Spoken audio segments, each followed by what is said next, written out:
ജീവിത സമീപനം, കാഴ്ചപ്പാട്, രാഷ്ട്രീയ നിലപാട് ഇതെല്ലാം തന്നെ നമുക്ക് ചർച്ച ചെയ്യാമെന്ന് തോന്നുന്നു.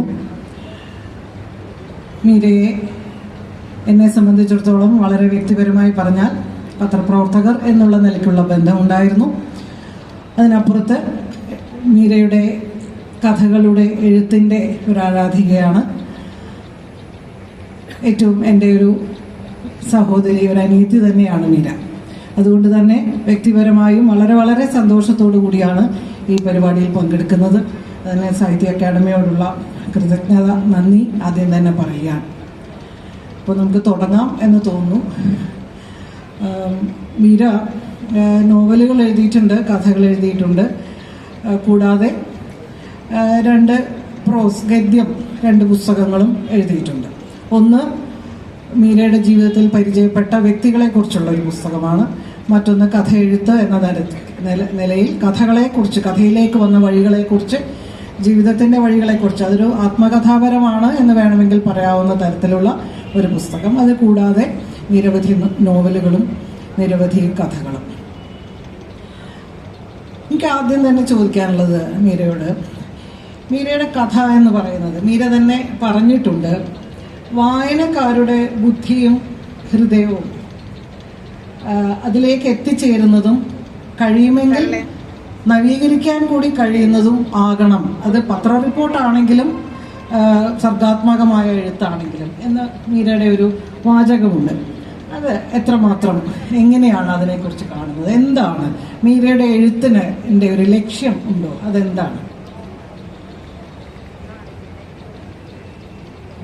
പ്രിയപ്പെട്ടവരെ, നമസ്കാരം. ഈ സാഹിത്യോത്സവം സംഘടിപ്പിക്കുന്ന സാഹിത്യ അക്കാദമിക്കും അതിൻ്റെ ഭാരവാഹികൾക്കും നന്ദി പറയുന്നു. ഓരോ തവണയും ചിലപ്പോൾ എല്ലാം ഒരേ ചോദ്യങ്ങളാണ്, ഒരേ മുഖങ്ങളാണെങ്കിൽ പോലും വ്യത്യസ്തരായ മുഖങ്ങളെ മുന്നിൽ കാണുന്നത് കൊണ്ട് എല്ലാ സാഹിത്യോത്സവങ്ങൾക്കും അതിൻ്റെതായ പ്രാധാന്യമുണ്ട്. അത് എഴുത്തുകാരി എന്ന നിലയിലും വായനക്കാരി എന്ന നിലയിലും ഒരു വലിയ സന്തോഷവും തുറസുമായി അവസരവുമായി അനുഭവപ്പെടാറുണ്ട് എന്ന് ഓർമ്മിക്കുന്നു. എന്നോടുള്ള ചോദ്യം, പ്രത്യേകിച്ചും ഇതിനായി എന്നോട് ചോദ്യം ചോദിക്കാനായി 2 തവണ ഒരുങ്ങി വന്നതാണ് പാർവതി ചേച്ചി എന്ന പാർവതി ദേവി. വളരെ തിരക്കിട്ട ഷെഡ്യൂളിനിടയിലും ഈ ഒരു ചോദ്യത്തിൽ ഇത് പാരായണക്ഷമത എന്നതാണ് ഞാനതിൽ 2ലും തേടുന്നതായുള്ള ഒന്ന്.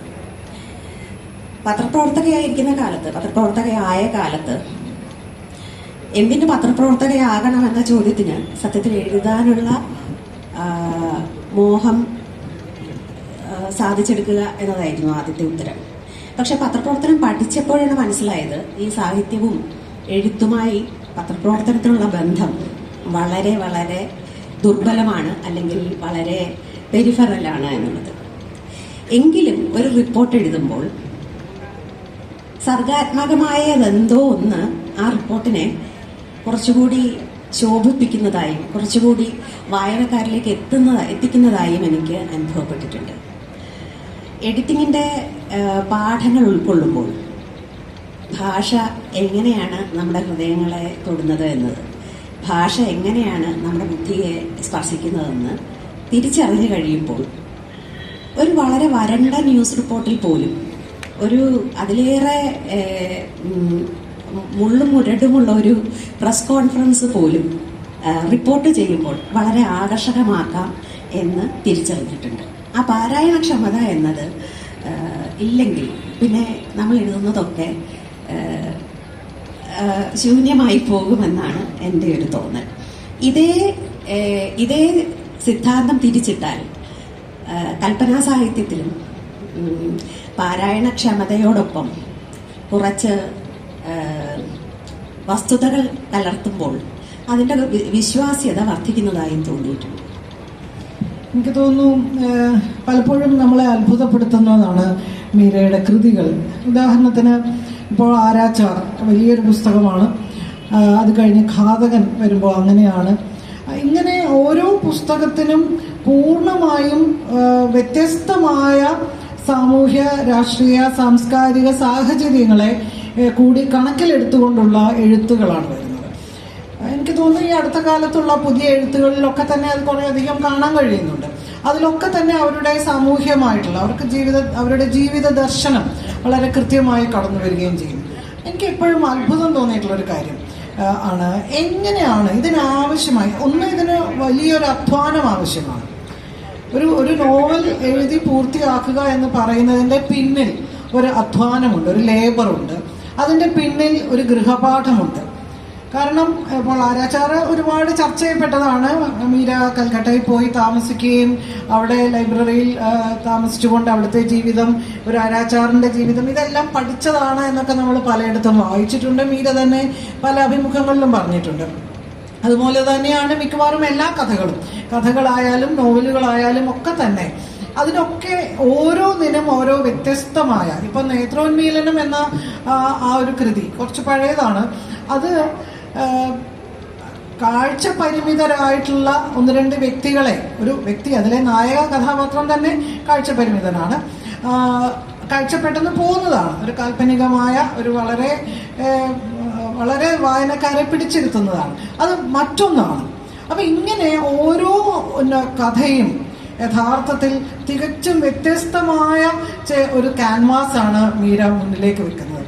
ഇതിന്റെ പിന്നിലുള്ള അധ്വാനവും ഗൃഹപാഠവും അതിനാവശ്യമായി വരുന്ന മറ്റു തരത്തിലുള്ള അറിവുകളും, അതാണിപ്പോൾ മീര പറഞ്ഞത്, സർഗാത്മകമായിരിക്കുകയും അതിൻ്റെ കൂടെ കുറെ വസ്തുതകളും കാര്യങ്ങളും കൂടി കലർന്നു വരികയും ചെയ്യുന്നു എന്ന് പറയുന്നു. അപ്പൊ ഇത് എങ്ങനെയാണ്, ഇതിന്റെ പിന്നിലെ ഈ നമ്മളൊക്കെ വായിക്കുന്ന എഴുത്തിന്റെ പിന്നിലെ കഥകൾ അതെന്തൊക്കെയാണ്? എന്തുകൊണ്ട് എന്ന് ചോദിക്കും പറഞ്ഞു ചേച്ചി. അപ്പൊ ഞാൻ പറയാം അതെ, എന്തുകൊണ്ടാണ് അതിന്റെ ആവശ്യം എന്താണ്? അതിന്റെ ആവശ്യം ഞാൻ സ്ത്രീ ആയതുകൊണ്ടാണ്, ഞാനൊരു എഴുത്തുകാരി ആയതുകൊണ്ടാണ്. ഇതേ സീറ്റിലിരിക്കുന്നത് PV ഷാജികുമാർ ആണെങ്കിൽ നിങ്ങളാരും ചോദിക്കില്ല എങ്ങനെ ഇത്രയും എർക്കാനെ പറ്റി ഇത്രയും കഥകൾ സമാഹരിച്ചു, എന്ത് അധ്വാനമാണ് ഇതിന് പിന്നിൽ ഉണ്ടായിരുന്നത്. അല്ലെങ്കിൽ പുറ്റെഴുതിയ ബിനോയ് തോമസ് ആണെങ്കിൽ, ഞാൻ ഇവിടെയൊക്കെ ഉദാഹരിക്കുന്നത് അവരൊക്കെ വളരെ പുതിയ തലമുറയിലെ എഴുത്തുകാരായതുകൊണ്ടാണ്. അവരുടെ അധ്വാനവും ഒരു പുരുഷൻ എഴുതുമ്പോഴുള്ള ആ ആണെഴുത്തുകാരന്റെ വിഭവ സമാഹരണവും അധ്വാനവും ഒക്കെ വളരെ ബൈ ഡീഫോൾട്ട് ഒരു പുരുഷന് സാധിക്കുന്നതാണെന്നും, ഒരു സ്ത്രീയെ സംബന്ധിച്ചിടത്തോളം ഈ അടുക്കളയിൽ ഒതുങ്ങുന്ന അല്ലെങ്കിൽ വീട്ടിൽ ഒതുങ്ങുന്ന കഥകൾക്ക് അപ്പുറം എഴുതുന്നുണ്ടെങ്കിൽ അതെങ്ങനെ എഴുതി, എവിടെ നിന്ന് എഴുതി, ആരുടെ സഹായത്താൽ എഴുതി, എത്രത്തോളം നിങ്ങൾ മറ്റുള്ളവരുടെ സഹായം സ്വീകരിച്ചു എന്നുള്ള ചോദ്യങ്ങൾക്കൊക്കെ ഉത്തരം പറയാൻ നമ്മൾ ബാധ്യസ്ഥരാണെന്നും കൂടി ഈ ചോദ്യത്തിൽ നിന്ന് ഞാൻ പാർവതി ചേച്ചിയുടെ ചോദ്യത്തെ കുറ്റം പറയുകയല്ല. പക്ഷെ ഞാനിതെല്ലാ സാഹിത്യോത്സവങ്ങളിലും എല്ലാ ഇന്ററാക്ഷൻസിലും നേരിടുന്ന ഒരു ചോദ്യം എന്ന നിലയിൽ ഇന്നും നമുക്കൊരു സ്ത്രീയുടെ ബുദ്ധിശക്തിയെ അംഗീകരിക്കാനുള്ളൊരു ബുദ്ധിമുട്ട് ഉണ്ട് എന്ന തിരിച്ചറിവിൻ്റെ പേരിലാണ് ഞാൻ പിന്നെയും വ്യത്യസ്തമായ പശ്ചാത്തലവും വ്യത്യസ്തമായ കഥാസന്ദർഭങ്ങളും തിരയുന്നത് എന്ന് മാത്രമാണ് ഞാൻ പറയുന്നത്. കാരണം ഇത് ഓർമ്മിപ്പിച്ചേ സാധിക്കും. ഒരു സ്ത്രീക്ക് സാധിക്കുന്നതാണ്, സ്ത്രീകൾക്ക് സാധിക്കുന്നതാണ്. അത് സ്ത്രീകൾക്ക് സാധിക്കാത്തത് അവർക്ക് സഞ്ചാര സ്വാതന്ത്ര്യം ഇല്ലാത്തത് കൊണ്ടാണ്, അഭിപ്രായ സ്വാതന്ത്ര്യം ഇല്ലാത്തത് കൊണ്ടാണ്, അവർക്ക് മനസ്സിലുള്ളത് തുറന്നു പറയാനുള്ള അവസരങ്ങളില്ലാത്തത് കൊണ്ടാണ്. ഇത് എനിക്ക് തോന്നുന്നു മീര തന്നെ എഴുതിയിട്ടുണ്ട്. ഒരു സഹപ്രവർത്തകൻ പറഞ്ഞുവെന്ന്, അടുക്കളയിൽ നിന്ന് വരാന്ത വരെ മാത്രമാണ് ഒരു സ്ത്രീ. ആദ്യ കഥ സർപ്പയച്ചം വന്നൊരു കഥ ആദ്യമായി ഒരു മുഖ്യധാര പ്രസിദ്ധീകരണത്തിൽ അച്ചടിച്ച് വന്നപ്പോൾ സഹപ്രവർത്തകനായ ഒരു പത്രപ്രവർത്തകൻ പറഞ്ഞതാണ്, ഞാൻ ഈ പെണ്ണുങ്ങളുടെ കഥയൊന്നും വായിക്കാറില്ല. കാരണം ഈ പെണ്ണുങ്ങൾ ഇടുന്ന കഥകളെല്ലാം അടുക്കളയിൽ തുടങ്ങി വരാന്തയിൽ അവസാനിക്കുന്നതാണ്. ഈ വരാന്തയിൽ അവസാനിക്കുന്ന കഥകളിൽ വാസ്തവത്തിൽ പുരുഷന്മാർ ലോകം മുഴുവൻ ചുറ്റി നടന്നുണ്ടാക്കുന്ന കഥകളിലുള്ള അതേ ഫിലോസഫിയും അതിൻ്റെ ആറ്റിക്കുറുക്കിയ കണ്ടെത്തലുകളും ഒക്കെ ഉണ്ട് എന്നുള്ളത് അദ്ദേഹം തിരിച്ചറിഞ്ഞിട്ടില്ല. കാരണം അദ്ദേഹം അത്ര സെൻസിറ്റീവായൊരു വായനക്കാരനായിരുന്നില്ല എന്ന് വേണം കരുതാൻ. സത്യത്തിൽ എനിക്ക് എപ്പോഴും തോന്നാറുണ്ട്, വലിയ വലിയ ഇതിഹാസങ്ങളൊക്കെ എഴുതിയ എഴുത്തുകാരും ചെറിയ ചെറിയ കഥകൾ എഴുതിയ എഴുത്തുകാരികളും അവരുടെ കൃതികളും തമ്മിൽ താരതമ്യപ്പെടുത്തുമ്പോൾ ഈ വലിയ വലിയ ഇതിഹാസങ്ങൾ എഴുതി ആറ്റിക്കുറുക്കിയെടുത്ത അതേ തത്വമാണ്, അതേ സാരമാണ്, ജീവിത തത്വമാണ് സത്യത്തിൽ ഈ ചെറിയ കഥകളിലൂടെ വീടിനകത്തിരുന്ന് സ്ത്രീകൾ നിരീക്ഷിച്ച് കണ്ടെത്തിയിട്ടുള്ളത് എന്നത് അത്ഭുതപ്പെടുത്തുന്ന ഒരു കാര്യമാണ്. പണ്ട് ബുദ്ധന്റെ ഒരു കഥയുണ്ടല്ലോ, ഈ ബുദ്ധനും വാനരനുമായി തർക്കമുണ്ടായപ്പോൾ വാനരൻ ബുദ്ധനെ വെല്ലുവിളിച്ചു, ആരാണ് ലോകത്തിന്റെ അങ്ങേയറ്റം കണ്ടിട്ട് തിരിച്ചു വരുന്നത് എന്ന്. അങ്ങനെ വാനരൻ ആകാശങ്ങൾക്ക് മുകളിലൂടെ ഊളിയിട്ട് ലോകത്തിന്റെ അറ്റം കണ്ടെത്താൻ പുറപ്പെട്ടു. തിരികെ വന്നു. അവിടെ അങ്ങനെ അറ്റം കണ്ടെത്തി. അപ്പോൾ അഞ്ച് തൂണുകളിൽ അവസാനിക്കുന്ന ഇതായാണ് കണ്ടത് ലോകം. അദ്ദേഹത്തിന്റെ പാത അവിടെ അവസാനിച്ചു. ആ പാത അവിടെ അവസാനം കണ്ടെത്തി എന്നതിന് തെളിവായി ആ 5 തൂണുകളിൽ ഒരു വര വരച്ചിട്ടാണ് ഈ വാനരൻ തിരികെ വന്നത്. വന്നു കഴിഞ്ഞ് ബുദ്ധനോട് പറഞ്ഞു, ഞാൻ ആ ലോകത്തിന്റെ അറ്റം കണ്ടിട്ട് വരികയാണെന്ന് പറഞ്ഞപ്പോൾ ബുദ്ധൻ തന്റെ കൈ ഉയർത്തി കാണിച്ചു. വാനരൻ വരച്ച വര അദ്ദേഹത്തിന്റെ വിരലുകളിൽ ഉണ്ടായിരുന്നു. നീ എന്റെ കൈ വിട്ട് എവിടെയും പോയിട്ടില്ല എന്നതിന്റെ തെളിവായിരുന്നു എന്ന ഒരു പ്രഖ്യാപനമായിരുന്നു അത്. അതുപോലെ ഈ യാത്ര ചെയ്ത് ഒരുപാട് കഥകളൊക്കെ കണ്ടെത്തുന്ന പുരുഷന്മാരാരും തന്നെ വീട് വിട്ടു പോയിട്ടുള്ളവരല്ല. അവരെപ്പോഴും വീട്ടിലകത്തെ കഥകൾ തന്നെയാണ് ഈ പറഞ്ഞിട്ടുള്ളത് എന്നുള്ളതാണ് അതിന്റെ നമ്മൾ വളരെ സൂക്ഷ്മമായി നിരീക്ഷിക്കുമ്പോൾ കണ്ടെത്താൻ സാധിക്കുന്നത്. അതേസമയം വീട്ടിലിരുന്ന്, അടുക്കളയിലിരുന്ന്, കിടപ്പുമുറിയിലിരുന്ന് പറഞ്ഞിട്ടുള്ള കഥകൾ മനുഷ്യന്റെ ഏറ്റവും പ്രാഥമികമായ അല്ലെങ്കിൽ ഏറ്റവും പ്രൈമൽ എന്ന് പറയാവുന്ന അവസ്ഥകളുടെ ചിത്രീകരണവുമായിട്ടുണ്ട്. അതുകൊണ്ട് പക്ഷെ എനിക്ക് അന്നതൊരു വലിയ വാശിയായി തോന്നി. അതൊരു വലിയ വെല്ലുവിളിയായിരുന്നു. 21-ാം നൂറ്റാണ്ടായിട്ടും സ്ത്രീകൾക്ക് അങ്ങനെ വീടിന് വരാന്ത വിട്ട് പുറത്തു പോയി ഒരു കഥ എഴുതാനുള്ള സാധ്യതയില്ലേ, സ്കില്ലില്ലേ, അതിനുള്ള ധൈര്യമില്ലേ എന്നൊക്കെയുള്ളൊരു ചോദ്യം ചെയ്യലായി തോന്നി. ഒരു ആവശ്യവുമില്ലാതെ ആരും നിർബന്ധിക്കാതെ ഞാനത് ഏറ്റെടുത്തു. എനിക്കതൊരു എന്നെ തന്നെ ബോധിപ്പിക്കണമെന്നുണ്ടായിരുന്നു. എൻ്റെ പ്രായത്തിലുള്ള പുരുഷന്മാർ എഴുതാത്ത തരം കഥകൾ, അവർ എഴുതുന്ന തരം കഥകളാണെങ്കിൽ അവർ എഴുതുന്നതിനേക്കാൾ അല്പം കൂടി വ്യത്യസ്തമായി എഴുതണമെന്ന്. ഇപ്പോൾ സ്ത്രീകളുടെ കാര്യം പറഞ്ഞുകൊണ്ട് ഞാൻ ചോദിക്കുകയാണ്. മീരയുടെ മാത്രം കാര്യമല്ല, പൊതുവെ നമ്മുടെ എഴുത്തുകാരികൾ, ഇപ്പോൾ മാധവിക്കുട്ടിയും ഒരുപക്ഷെ സുഗതകുമാരിയെയും ഒഴിച്ചു നിർത്തിയാൽ അത് ഗ്രേസി ആയാലും ചന്ദ്രമതി ആയാലും ഗീതാഹിരണ്യനായാലും ലളിതാലനായാലും എനിക്ക് തോന്നുന്നു ഇവർക്കൊക്കെ തന്നെ, ഈ എഴുത്തുകാർക്ക് എല്ലാവർക്കും തന്നെ ഏകദേശം നമ്മൾ നോക്കുമ്പോൾ അവരുടെ ജീവിതത്തിൽ, അവരുടെ സർഗാത്മക ജീവിതത്തിൽ ഒരു ഇടവേളയുണ്ട്. ഇപ്പോൾ പുരുഷന്മാരിപ്പോൾ നമ്മൾ OV വിജയനോ അല്ലെങ്കിൽ മുകുന്ദനോ MT ഒക്കെ നോക്കുമ്പോൾ അവരുടെ 30കളിൽ ഒരുപക്ഷെ 20കളിൽ തന്നെ ആണ് അവരുടെ ഏറ്റവും മനോഹരവും ഉജ്ജ്വലവും തീക്ഷ്ണവുമായ കഥകളും ഒക്കെ എഴുതിയത് അവർ ആ പ്രായത്തിലാണ്. പക്ഷെ പലപ്പോഴും സ്ത്രീകൾക്ക് ആ ഒരു ഘട്ടം എന്ന് പറയുന്നത് അവരുടെ കുടുംബം, വിവാഹം, മക്കൾ, ഇത്തരം കാര്യങ്ങളിൽ ഒരു ഇടവേള എടുക്കേണ്ടി വരുന്നുണ്ട്. ഞാൻ മനസ്സിലാക്കുന്നത് മീരയ്ക്ക് വിവാഹത്തിന് ശേഷം അങ്ങനെ ഒരു ഇടവേള ഉണ്ടായിട്ടില്ല. മീരയുടെ ജീവിതം ഞാൻ മനസ്സിലാക്കിയത് ഏതാണ്ട് 5-6 വയസ്സ് മുതൽ തന്നെ എഴുതുക, വായിക്കുക, ധാരാളം വായിക്കുക, ആർത്തി പിടിച്ച് വായിക്കുക, കണ്ണിൽ കണ്ടതെല്ലാം വായിക്കുക. പിന്നെ ആ കാലഘട്ടം, ഞാനും ഒക്കെ ഉൾപ്പെടുന്ന ആ കാലഘട്ടത്തിലെ സോവിയറ്റ് സാഹിത്യം, ബാലസാഹിത്യം, ഇതൊക്കെ വായിക്കുക. പിന്നീട് പൂമ്പാറ്റ, അമ്മാവൻ, ഇങ്ങനെ മുഴുവനും വായിച്ചു തീർക്കുക. ആ വായനയുടെ ഭാഗമായി തന്നെ എഴുതുക. അപ്പൊ ഞാൻ മനസ്സിലാക്കിയത് ഒരു 5-6 വയസ്സ് മുതൽ തന്നെ മീര എഴുതുമായിരുന്നു എന്നാണ്. കഥ എഴുതുക, കവിത എഴുതുക, പ്രസംഗ മത്സരം, ഉപന്യാസ മത്സരം, ഇങ്ങനെ സാഹിത്യത്തിന്റെ എല്ലാ മേഖലകളിലും മീര വളരെ സജീവമായിരുന്നു. പിന്നീട് എനിക്ക് ശരിയാണെന്ന്, തെറ്റാണെങ്കിൽ തിരുത്തുക, ഡിഗ്രി കഴിഞ്ഞിട്ട് ഒരു സമയത്ത് പിന്നെ ഒരു ഇടവേള ഉണ്ടായി എന്നാണ് ഞാൻ മനസ്സിലാക്കുന്നത്. അങ്ങനെ ഉണ്ടായോ? അത് കുടുംബം എന്ന് പറയുന്നത് ഒരു എഴുത്തിനെ ഒരു തരത്തിലും ബാധിക്കാതെ മുന്നോട്ട് കൊണ്ടുപോകാൻ മീരയ്ക്ക് പറ്റിയോ? കുട്ടിക്കാലത്ത് എഴുത്തുകാരിയാകുക എന്നത് വലിയൊരു ലക്ഷ്യവും ഒരു വലിയ ആഗ്രഹവും അഭിലാഷവും ഒക്കെ ആയിരുന്നു. അതിന്റെ പ്രധാന കാരണം എൻ്റെ അമ്മയുടെ ഏറ്റവും അടുത്ത കൂട്ടുകാരി MD രത്ന ടീച്ചറാണ്. അപ്പൊ ടീച്ചർ എഴുത്തുകാരിയാണ്. അമ്മയ്ക്ക് ടീച്ചറിനെ വലിയ ഇഷ്ടവും വലിയ ബഹുമാനമാണ്. അപ്പോൾ ടീച്ചറിനെ വായനക്കാരെ കണ്ടുമുട്ടുന്നത്, ടീച്ചറിനോടൊപ്പം യാത്ര ചെയ്യുമ്പോൾ പ്രസാധകരെ കാണുന്നതൊക്കെ അമ്മ വന്ന് വിവരിക്കുമ്പോൾ ഈ എഴുതുക എന്നതും എഴുത്തുകാരിയാകുക എന്നതും സാധാരണ മനുഷ്യരിൽ നിന്നും കുറച്ചുകൂടി മെച്ചപ്പെട്ട എന്തോ ഒന്നാണെന്നും എനിക്കും അതാകണമെന്നും ഒരുപക്ഷെ അമ്മയുടെ മതിപ്പ് പിടിച്ചു പറ്റാനുള്ളൊരു ശ്രമമായിട്ടായിരിക്കും ഞാനന്ന് ശ്രമിച്ചത്. എനിക്കിപ്പോഴും ഓർമ്മയുണ്ട്, ടീച്ചർ നല്ല കോട്ടൺ സാരി പശയിട്ടെടുത്ത് ഞൊറിഞ്ഞുകൊടുത്താണ് ടീച്ചർ നടക്കുക. മുടിയൊക്കെ ഇങ്ങനെ പുറകിൽ കെട്ടി വെച്ചത്. അപ്പം ഞാൻ എപ്പോഴും വിചാരിക്കും ഞാൻ വളരുമ്പോൾ ഇങ്ങനെ ആയിരിക്കും, കോട്ടൺ സാരി ഞൊറിഞ്ഞുകൊടുത്ത്. പക്ഷെ ടീച്ചറിന് അത് നന്നായിട്ട് ചേരും, കാരണം ടീച്ചറിന് നല്ല നീളവും നല്ല മെലിഞ്ഞിട്ടുമാണ്. അപ്പൊ എനിക്ക് എപ്പോഴും അതായിരുന്നു ഒരു മാതൃക. എന്താവണമെന്ന് ചോദിച്ചാൽ തീർച്ചയായിട്ടും ഒരു എഴുത്തുകാരിയാകണമെന്നത് എൻ്റെ മനസ്സിൻ്റെ ഉള്ളിലെ ഒരു ആഗ്രഹമായിരുന്നു.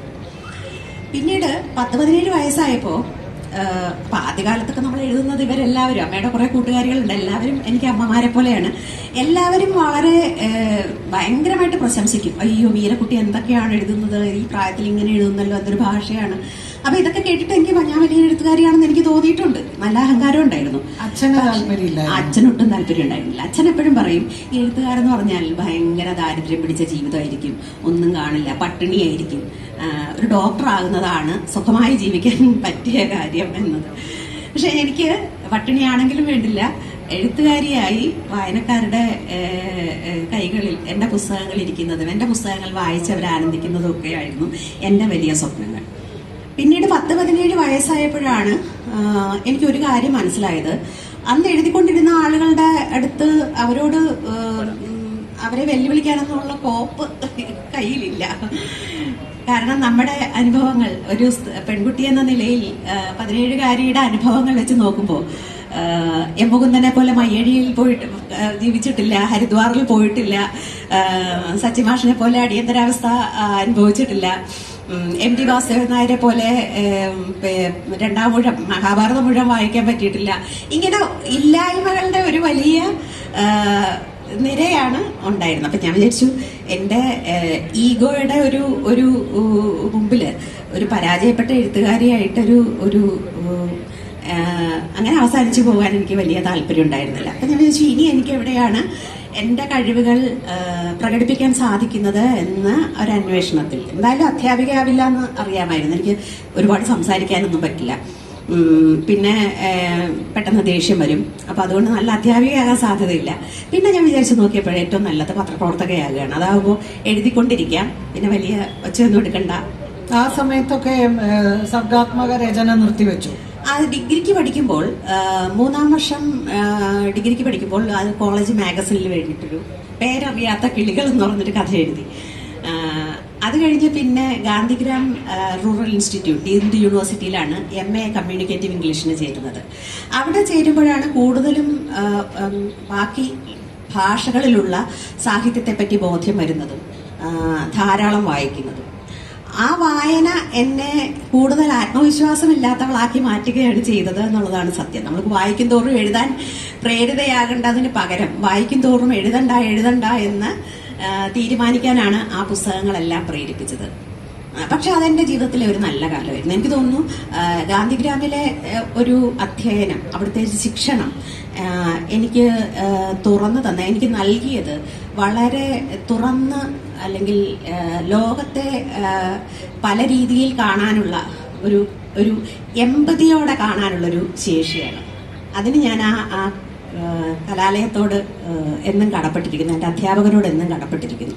പക്ഷെ അന്ന് ഞാൻ എന്തെങ്കിലും ഒരു ക്രിയേറ്റീവ് റൈറ്റർ ആകുമെന്ന് വിശ്വസിച്ചിരുന്ന അധ്യാപകരുണ്ടായിരുന്നു എന്ന് പിന്നീട് തിരിച്ചറിയുമ്പോഴാണ് അതിന്റെ അത്ഭുതം. കുടുംബം അന്ന് അതാണ് ഞാൻ പറഞ്ഞത്. കുടുംബം ഒട്ടും അന്ന് അച്ഛന്റെ കീഴിലാണല്ലോ, അച്ഛനാണല്ലോ, അച്ഛന്റെ ഭരണത്തിന് കീഴിലാണല്ലോ. സിംഹാസനവും ചെങ്കോലും ഒക്കെ ആയിട്ട് നിൽക്കുന്ന, ശിക്ഷാദണ്ഡവും ഒക്കെ ആയിട്ട് നിൽക്കുന്ന വലിയൊരു പാട്രിയാർക്കിന്റെ ഒരു പ്രജയായി ജീവിക്കുമ്പോൾ നമുക്ക് വലിയ ചോയ്സ് ഒന്നും ഉണ്ടായിരുന്നില്ല. ശരിക്കും അന്ന് എഴുതാനും ബുദ്ധിമുട്ടുണ്ടായിരുന്നു. ഞാൻ ഒരുപക്ഷെ എഴുത്ത് നിർത്തിയതും അതിന്റെ കാരണത്താലാണ്. ഒരിക്കലും എഴുതിയ ഒരു കഥ തിരിച്ചു വന്നത് അച്ഛന്റെ കയ്യിലാണ് കിട്ടിയത്. അതിനെ ചൊല്ലി അത് വീട്ടിൽ വലിയ പ്രശ്നങ്ങളൊക്കെ ഉണ്ടായി.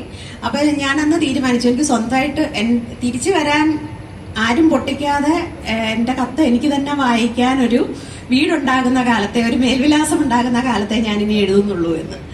തീർച്ചയായിട്ടും ഞാൻ വളരെ റിബലായ ഈ പേട്രിയാർക്കിയോടെ എല്ലാവിധ യുദ്ധവും ചെയ്ത് അതിനെ എങ്ങനെയും തകർക്കാൻ പ്ലാനിട്ടിരുന്ന ഒരു അതെ, അതെവിടെയോ മീര പറയുന്നുണ്ട്, ഇങ്ങനെ ഈ പറയുന്നത് പോലെ പേട്രിയാർക്കിയുടെയും ഒരു മധ്യവർഗ കുടുംബത്തിൻ്റെതായ എല്ലാ അടിച്ചമർത്തലുകളും അമ്മ എനിക്ക് തോന്നുന്നു വളരെ സപ്പോർട്ടീവായിരുന്നു.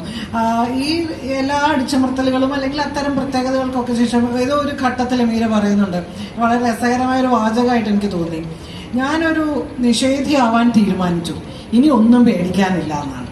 ആ നിഷേധിയാവാൻ തീരുമാനിച്ചു, ഇനിയിപ്പോൾ എനിക്ക് എന്തോ ആവാം, അങ്ങനെ ഒരു ജീവിതത്തിൽ ഞാൻ പഠിച്ച വലിയൊരു പാഠം, അത് വളരെ നേരത്തെ പഠിപ്പിച്ചു എന്നുള്ളതാണ് എനിക്ക് അച്ഛനോടുള്ള വലിയ നന്ദി. കാരണം നമ്മൾ മറ്റുള്ളവരെ പ്ലീസ് ചെയ്യാൻ ശ്രമിക്കും തോറും, അവരെ സന്തോഷിപ്പിക്കാൻ ശ്രമിക്കും തോറും നമ്മൾ എങ്ങും എത്താതെ പോകുന്നു എന്നുള്ളതായിരുന്നു ആദ്യത്തെ തിരിച്ചറിവ്. ജീവിതം സംബന്ധിച്ച ആദ്യത്തെ പാഠം അതായിരുന്നു. പക്ഷെ ഞാൻ എന്തൊരു റിബലാകാൻ തീരുമാനിച്ചോ അന്ന് എനിക്ക് വലിയൊരു ഭാരം ഒഴിഞ്ഞു കിട്ടി. അതായത് ആരെയും സന്തോഷിപ്പിക്കേണ്ടതില്ല, ആരെയും പ്രീണിപ്പിക്കേണ്ടതില്ല, ആരെയും വഞ്ചിക്കേണ്ടതില്ല, ആരോടും ഇല്ലാത്ത സ്നേഹമോ ഇല്ലാത്ത വിനയമോ നടിക്കേണ്ടതില്ല എന്ന്. ആ ഒരു പ്രിറ്റൻഷൻ ഇല്ലാത്ത അല്ലെങ്കിൽ മറ്റൊരാളായി നടിക്കേണ്ടതില്ലാത്ത ഒരു ജീവിതത്തെക്കാൾ ലിബറേറ്റിംഗ് ആയിട്ട് വേറൊന്നുമില്ല എന്ന് അന്ന് മനസ്സിലായി. ഞാനിപ്പോൾ എൻ്റെ മുമ്പിലുള്ള കുട്ടികളോട് പറയാൻ ആഗ്രഹിക്കുന്ന ഒരു കാര്യം അതാണ്. പലപ്പോഴും പലരും പറയുമല്ലോ, ഇപ്പം നമ്മുടെ ടി വിയിലും നമ്മുടെ പത്രമാധ്യമങ്ങളിലും ഒക്കെ പലപ്പോഴും പറയില്ലേ, എന്താണ് ഓമനിച്ച് വളർത്തിയ അച്ഛനമ്മമാരെ ഇട്ടിട്ട് പെൺകുട്ടികൾ ഓടിപ്പോയി, എന്താണ് അവരെ പറ്റി ആലോചിച്ചില്ല. ഇത് ഓമനിച്ചൊന്നും അല്ലായിരിക്കും വളർത്തിയത്.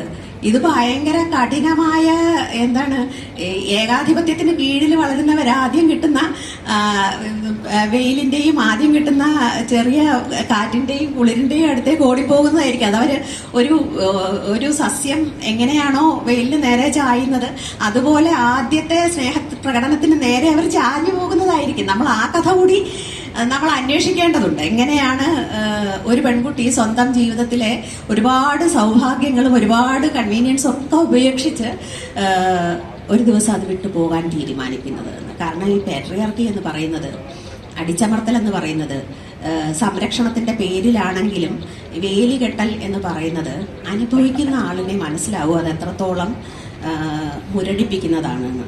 എനിക്ക് തോന്നുന്നു പല സ്ത്രീകൾക്കും വിവാഹം എന്നുള്ളത്, ഇപ്പം മീര തന്നെ പലരെ കുറിച്ചും പറയുന്നുണ്ട്, മറ്റേ കെട്ടിടത്തിലമ്മ, അതുപോലെ പലരും അവരൊക്കെ തന്നെ വിവാഹത്തിന് ശേഷം അവരുടെ രചനകളിലും അല്ലെങ്കിൽ അവരുടെ സർഗാത്മക ജീവിതം മതിയാക്കിയവരെ കുറിച്ച് ധാരാളം പറയുന്നുണ്ട്. പക്ഷെ എനിക്ക് തോന്നുന്നു മീരയ്ക്ക് വിവാഹം ഒരിക്കലും ഒരു കൂട്ടിലിടലായിരുന്നില്ല എന്ന് തോന്നുന്നു. അല്ലേ? അത് ഞാൻ കൂടുതൽ പൊളിച്ചിട്ടല്ലേ. കൂട്ടിൽ കിടക്കാൻ തയ്യാറായിരുന്നെങ്കിൽ നന്നായിട്ട് കൂട്ടിലിടാനൊക്കെ എല്ലാവരും തയ്യാറായിരുന്നു. നമ്മള് അത് വേണ്ടാന്ന് വെച്ചിട്ടാണ് ഈ കൂട് ഒന്നുകിൽ കൂട് തുറന്നിടുക അല്ലെങ്കിൽ പൊട്ടിക്കുക എന്നുള്ള ഒരു നിലപാടില്ലാതെ ആർക്കും സ്വാതന്ത്ര്യവും സന്തോഷവും സമത്വവും ആദരവും ഒന്നും വെച്ച് നീട്ടുന്ന ഒരു സമൂഹമല്ല നമ്മുടേത്. അതിൽ ആൺ പെൺ ട്രാൻസ്ജെൻഡർ വ്യക്തി എന്നുള്ള വ്യത്യാസമേ ഇല്ല. എല്ലാവരും അങ്ങോട്ടും ഇങ്ങോട്ടും ഒരു വിധത്തിൽ അല്ലെങ്കിൽ മറ്റൊരു വിധത്തിൽ അധികാരം പ്രയോഗിക്കാൻ ആഗ്രഹിക്കുന്നവരാണ്. അതല്ലാത്തൊരു സമൂഹം, അതല്ലാത്തൊരു ജീവിതം നമ്മൾ പഠിച്ചിട്ടില്ല എന്നാണ് എനിക്ക് തോന്നുന്നത്. ശരി, എനിക്ക് തോന്നുന്നു മീരയുടെ കഥകളിലും ഒക്കെ തന്നെ ഇപ്പം സൂര്യനെ അണിഞ്ഞ സ്ത്രീ, അത്തരം കഥകളിലൊക്കെ തന്നെ ഈ പറയുന്ന കുടുംബത്തിന്റെയും സമൂഹത്തിന്റെയും ഒക്കെ തന്നെ ഇത്തരത്തിലുള്ള ആധിപത്യത്തിനെ പൊട്ടിച്ച് മാറുന്ന വളരെ സവിശേഷമായ വ്യക്തിത്വങ്ങളുള്ള ഒരുപാട് സ്ത്രീ കഥാപാത്രങ്ങൾ അതിലേക്ക് കടന്നു വരും. വേണ്ടേ ആഹ്ലാദവും സ്വാതന്ത്ര്യവും. ശരിക്കും എനിക്ക് എപ്പോഴും തോന്നിയിട്ടുണ്ട്, നമ്മുടെ വീട്ടില്, നമ്മുടെ ബന്ധങ്ങളില്, നമ്മുടെ കുട്ടികളില് അവരുടെ സംരക്ഷണമാണ് നമ്മളെപ്പോഴും ലക്ഷ്യമാക്കുന്നത്. പകരം അവരുടെ സ്വാതന്ത്ര്യം ലക്ഷ്യമാക്കിയിരുന്നെങ്കിൽ, അവരുടെ സന്തോഷം ലക്ഷ്യമാക്കിയിരുന്നെങ്കിൽ, അവരുടെ ആത്മാവിന്റെ സ്വാതന്ത്ര്യം, ആത്മാവിന്റെ ആനന്ദം ലക്ഷ്യമാക്കിയിരുന്നെങ്കിൽ എത്ര വ്യത്യസ്തമായിരുന്നേനെ ഒരു മലയാളി കുടുംബം എന്ന് എപ്പോഴും ഞാൻ ആലോചിക്കാറുണ്ട്. എനിക്ക് തോന്നുന്നു ഈ സത്യപ്രിയ, നമ്മുടെ ഘാതകനിലെ സത്യപ്രിയ എന്ന് പറയുന്നത് യഥാർത്ഥത്തിൽ ഒരുപാട് പഠിക്കേണ്ട, ഒരുപാട് പഠിക്കപ്പെടേണ്ട ഒരു കഥാപാത്രമാണെന്ന് തോന്നുന്നു. എനിക്കൊന്നും നമ്മുടെ മലയാള സാഹിത്യത്തിൽ തന്നെ ഇതുപോലെ ഒരു കഥാപാത്രം വളരെ സങ്കീർണമാണ്. ഇപ്പൊ എല്ലാ സമയത്തും വിപ്ലവകരമായ തീരുമാനമെടുക്കുന്ന ഒരാളല്ല. വളരെ മനുഷ്യൻ്റെതായ എല്ലാ തരത്തിലുള്ള ദൗർബല്യങ്ങളും ഒക്കെ ഉണ്ട്. അതൊക്കെ ഇരിക്കുമ്പോൾ തന്നെ അല്ലെ, എനിക്കൊന്നും അവിടെ അതിലെ വസന്തലക്ഷ്മി എന്ന അമ്മയും സത്യപ്രിയ എന്ന് പറയുന്ന ആ നായികയും, അവര് രണ്ടുപേരും എനിക്ക് തോന്നുന്നു ആ ഘാതകൻ എന്നാണ് ആ കഥയുടെ പേരെങ്കിലും അവരിലൂടെയാണ് ഇത് മുഴുവൻ മുന്നോട്ട് പോകുന്നത്. കഥാപാത്രങ്ങൾ കുറിച്ച് ഒന്ന് എങ്ങനെയാണ് മീര അവരെ കാണുന്നത്, അല്ലെങ്കിൽ എങ്ങനെയാണ് ആ കഥാപാത്രങ്ങളിലേക്ക് മീര എങ്ങനെ എത്തിയെന്ന്? അത് ഞാൻ ശ്രദ്ധിച്ചിട്ടുള്ള ഒരു കാര്യമാണ്. ഈ 1970 ഞാൻ ജനിക്കുന്നത്. അപ്പൊ എൻ്റെ ഒരു ജനറേഷനിൽ പെട്ട സ്ത്രീകളുടെ ജീവിതം അത് മലയാള സാഹിത്യത്തിൽ അധികം കണ്ടിട്ടില്ല. ഇംഗ്ലീഷ് സാഹിത്യത്തിൽ നമ്മൾ വായിക്കുന്ന പുസ്തകങ്ങളിൽ ഒരു ശരാശരി 70 ജനിക്കുന്നതെന്ന് പറഞ്ഞാൽ അടിയന്തരാവസ്ഥയുടെ ഒരു അനുരണനങ്ങൾ ഏറ്റുവളർന്ന ഒരു ജനറേഷൻ. അത് അടിയന്തരാവസ്ഥ നേരിട്ട് അനുഭവിച്ചിട്ടുണ്ടാവില്ല, പക്ഷേ അവരാ കാലത്ത് ജനിച്ചിരുന്നു. എങ്കിലും അതിന് പിന്നിലുണ്ടായിരുന്ന അതിന് ശേഷം മരം പെയ്തതൊക്കെയും അനുഭവിച്ച ഒരു ജനറേഷൻ. അവർക്ക് ശേഷം അവർ കണ്ടുമുട്ടിയ അടിയന്തരാവസ്ഥയ്ക്ക് ശേഷം ഉണ്ടായ രാഷ്ട്രീയ സാമൂഹികമായ ചലനങ്ങൾ, അതിനുശേഷം 80കളുടെ ഒരു പരിണാമം, 90കളുടെ പരിണാമം, 2000 ആണ്ടിലേക്ക് കടക്കുമ്പോഴുള്ള വ്യത്യാസം, നമ്മളെ മൊത്തത്തിലുള്ള സാമ്പത്തികമായ ഘടനയും രാജ്യത്തിന്റെ സമ്പദ് വ്യവസ്ഥയിലുള്ള മാറ്റവും സമ്പത്തിനോടുള്ള മനുഷ്യരുടെ നമ്മുടെ സഹജീവികളുടെ മനോഭാവവും ഒക്കെ മാറിയ ഒരു സംവിധാനം. ഇതൊക്കെ എങ്ങനെയാണ് എന്നെപ്പോലെ ഒരു സ്ത്രീ അനുഭവിച്ചത് എന്ന്, എന്നെപ്പോലെ ഒരുപാട് സ്ത്രീകൾ അനുഭവിച്ചത് എന്നതിന് കൃത്യമായ ഒരു രേഖപ്പെടുത്തൽ ഇവിടെയും കണ്ടില്ല, മുറിഞ്ഞ കഥകളല്ലാതെ. അങ്ങനെ അതുകൊണ്ടാണ് ഞാൻ ഘാതകൻ എഴുതാൻ ആഗ്രഹിച്ചത്. പിന്നെ എനിക്കത് എൻ്റെ ആ ഒരു ആത്മകഥാംശം ഏറ്റവും കൂടുതലുള്ള ഒരു നോവൽ കൂടിയാണത്. ഞാനത് അങ്ങനെ ചോദിച്ചില്ല എന്നേ ഉള്ളൂ. കാരണം പ്രത്യേകിച്ചും സ്ത്രീകൾ എന്തെഴുതുമ്പോഴും ആ കഥാപാത്രം എഴുത്തുകാരിയാണോ എന്നിങ്ങനെ നിരന്തരം ചോദിക്കുന്ന ഒരു ക്ലീശേ ചോദ്യം ഉള്ളതുകൊണ്ട് ഞാനത് ഒഴിവാക്കിയതാണ്. പക്ഷെ അത് സത്യത്തിൽ ആ ക്ലീശേ ചോദ്യം അല്ല, അതൊരു തരം അറിവുകേടിന്റെ ചോദ്യമാണ്. എല്ലാ മനുഷ്യരും എഴുതുന്നതിൽ അവരുടെ ആത്മാംശം ഉണ്ടായിരിക്കും. അവരുടെ ഉള്ളിലുള്ളത് ഏതോ ഒരാൾ, ഒരുപക്ഷെ അവർക്ക് തന്നെ തിരിച്ചറിയാത്ത ഒരാൾ, ജെൻഡർ ഇല്ലാത്ത ഒരാൾ ആ എഴുത്തിൽ കൂടി സ്വയം വെളിച്ചത്ത് വരുന്നുണ്ടായിരിക്കും. അത് തിരിച്ചറിയുന്നില്ല എന്നുള്ളത് മാത്രമേ ഉള്ളൂ. സാധാരണ ഇപ്പൊ പുരുഷൻ ഒരുപാട് അനുഭവങ്ങളുണ്ട്, ആ അനുഭവങ്ങളൊക്കെ സ്വാംശീകരിക്കാൻ അറിയാനുള്ള സ്വാതന്ത്ര്യമുണ്ട്. കൂടുതൽ അനുഭവങ്ങൾ എന്ന് പറഞ്ഞാൽ പുരുഷനെ സംബന്ധിച്ചിടത്തോളം കിരീടത്തിലെ തൂവലുകളാണ് അല്ലേ? പ്രണയങ്ങളാവട്ടെ, പ്രണയഭംഗങ്ങളാകട്ടെ, വിവാഹങ്ങളാകട്ടെ, വിവാഹമോചനങ്ങളാവട്ടെ, അല്ലെങ്കിൽ കൊലപാതകങ്ങളാവട്ടെ, ജയിൽവാസങ്ങളാവട്ടെ, ഇതെല്ലാം പുരുഷനെ സംബന്ധിച്ചിടത്തോളം പച്ചയായ അനുഭവങ്ങൾ എന്ന് പറഞ്ഞ് നമ്മൾ കൊട്ടിഘോഷിക്കുന്നതാണ്. പക്ഷെ സ്ത്രീയെ സംബന്ധിച്ചിടത്തോളം ഒരു യാത്ര പറയാതെയുള്ള ഒരു യാത്ര പോലും വലിയൊരു സാഹസവും വലിയൊരു കുറ്റകൃത്യവുമായിട്ട് മാറുന്ന ഒരു സംഗതിയുണ്ട്. അതുകൊണ്ട് ഒരു സ്ത്രീയുടെ അനുഭവങ്ങൾക്ക് വലിയ പരിമിതികളും വലിയ വേലിക്കെട്ടുകളുണ്ട്. അതിങ്ങനെ നിരന്തരം ഓർമ്മിപ്പിച്ചുകൊണ്ടേയിരിക്കാൻ ഈ ജനറേഷനിലുള്ളവർക്ക് ബാധ്യതയുണ്ട്. കാരണം നമുക്ക് പിന്നാലെ വരുന്ന ആളുകൾക്ക് ആ വേലിക്കെട്ടുകൾ നമ്മളെ തടഞ്ഞത്ര കടമ്പയാകാൻ പാടില്ല, വിലങ്ങാകാൻ പാടില്ല എന്ന നിർബന്ധമുള്ളതുകൊണ്ട് സാഹിത്യോത്സവങ്ങൾക്കുള്ള ഒരു വലിയ ഗുണം അതാണ്. അതിനോടുള്ള എൻ്റെ ഏറ്റവും വലിയ നന്ദി അതാണ്. അതിൽ പങ്കെടുക്കണമെന്നുള്ള ആഗ്രഹം അതുകൊണ്ടാണ്. ഇങ്ങനെ വന്ന് സ്റ്റേജിൽ ഇരുന്ന് പറയാൻ പറ്റുമല്ലോ. കുറച്ച് സ്ത്രീകള് അവരുടെ ശബ്ദം കേൾപ്പിക്കാൻ അവർക്കൊരു സാധ്യതയുണ്ടല്ലോ. ഒരു മീറ്റിംഗ് ഒക്കെ ആണെങ്കിൽ പുരുഷന്മാരുടെ സ്വരം മാത്രമേ കേൾക്കുള്ളൂ. അവരെപ്പോഴും ഈ വളരെ കൺസർവേറ്റീവായ, വളരെ കൺവെൻഷനലായ പറഞ്ഞ് 101 ആവർത്തിച്ചാലും മടുക്കാത്ത വളരെ യാഥാസ്ഥിതികമായ അഭിപ്രായങ്ങൾ തന്നെ പിന്നെ പല രീതിയിലും അടിച്ചേൽപ്പിച്ചിട്ട് പോവുകയാണ് അത് എന്ന് ഞാൻ ആരോപിക്കുന്നു, എന്ന് ഞാൻ കുറ്റപ്പെടുത്തുന്നു. പക്ഷേ സ്ത്രീകൾ സംസാരിക്കുമ്പോൾ ഇതല്ലാതൊരു ജീവിതം ഉണ്ടല്ലോ, നമ്മൾ കാണാതുള്ള ഒരു കാഴ്ചയുണ്ടല്ലോ, ഇവരുടെ ചിന്തകൾ ഇങ്ങനെയൊക്കെയാണല്ലോ ഇപ്പോൾ എന്നെങ്കിലും തിരിച്ചറിയാനുള്ള ഒരു സ്വാതന്ത്ര്യം, ഒരു സാധ്യത കേട്ടിരിക്കുന്ന എല്ലാവർക്കും ഉണ്ട് എന്നുള്ളതാണ്. ഞാൻ പറഞ്ഞു വന്നത് ഇതാണ്. ഈ ഒരു ജനറേഷൻ എങ്ങനെയാണ് പ്രീണനവും മറികടക്കലും പ്രതിഷേധവും ചതിയും ഒക്കെ ശീലിച്ചത് എന്നത് ഒന്ന് രേഖപ്പെടുത്തിയിട്ടേക്കാമെന്ന് കരുതി. എന്നെങ്കിലും ഒരിക്കൽ ഞങ്ങളുടെ തലമുറ മാഞ്ഞു പോയി കഴിഞ്ഞ് ഒരുപാട് കാലത്തിന് ശേഷം ഈ മലയാളി എന്ന സ്പീഷീസ് എങ്ങനെയാണ് ഇക്കാലത്ത് ജീവിച്ചത് എന്ന് ആരെങ്കിലും പഠിക്കാൻ ഒരുമ്പെട്ടാൽ, ഇങ്ങനെ ഒരു സ്ത്രീയെ പറ്റി ഒരു കഥയുണ്ടായിരുന്നു എന്ന് ആരെങ്കിലും കണ്ടെടുത്താൽ അത് അവർക്ക് ഗുണകരമാകും, അവരെ അത് രസിപ്പിക്കും. അത്രയും ഞാൻ ഉദ്ദേശിച്ചുള്ളൂ. ഈ കഥകളിലേക്ക് വന്നാലേ ഇപ്പോൾ ഈ ഘാതകനായാലും ആരാച്ചാരായാലും മറ്റ് ഏതാണ്ടെല്ലാം തന്നെ നമ്മൾ നോക്കുമ്പോൾ ഇപ്പോൾ ഖബറായാലും ഒക്കെ വളരെ ഘനീഭവിച്ച ഒരു ദുഃഖം ആ കഥകളിൽ ഉറഞ്ഞു നിൽക്കുന്ന പോലെ തോന്നാറുണ്ട്. ഒരു വേദനയാണ് ഈ പ്രത്യേകിച്ചും ഈ എഴുത്തിലൊക്കെ കാണുന്നത്.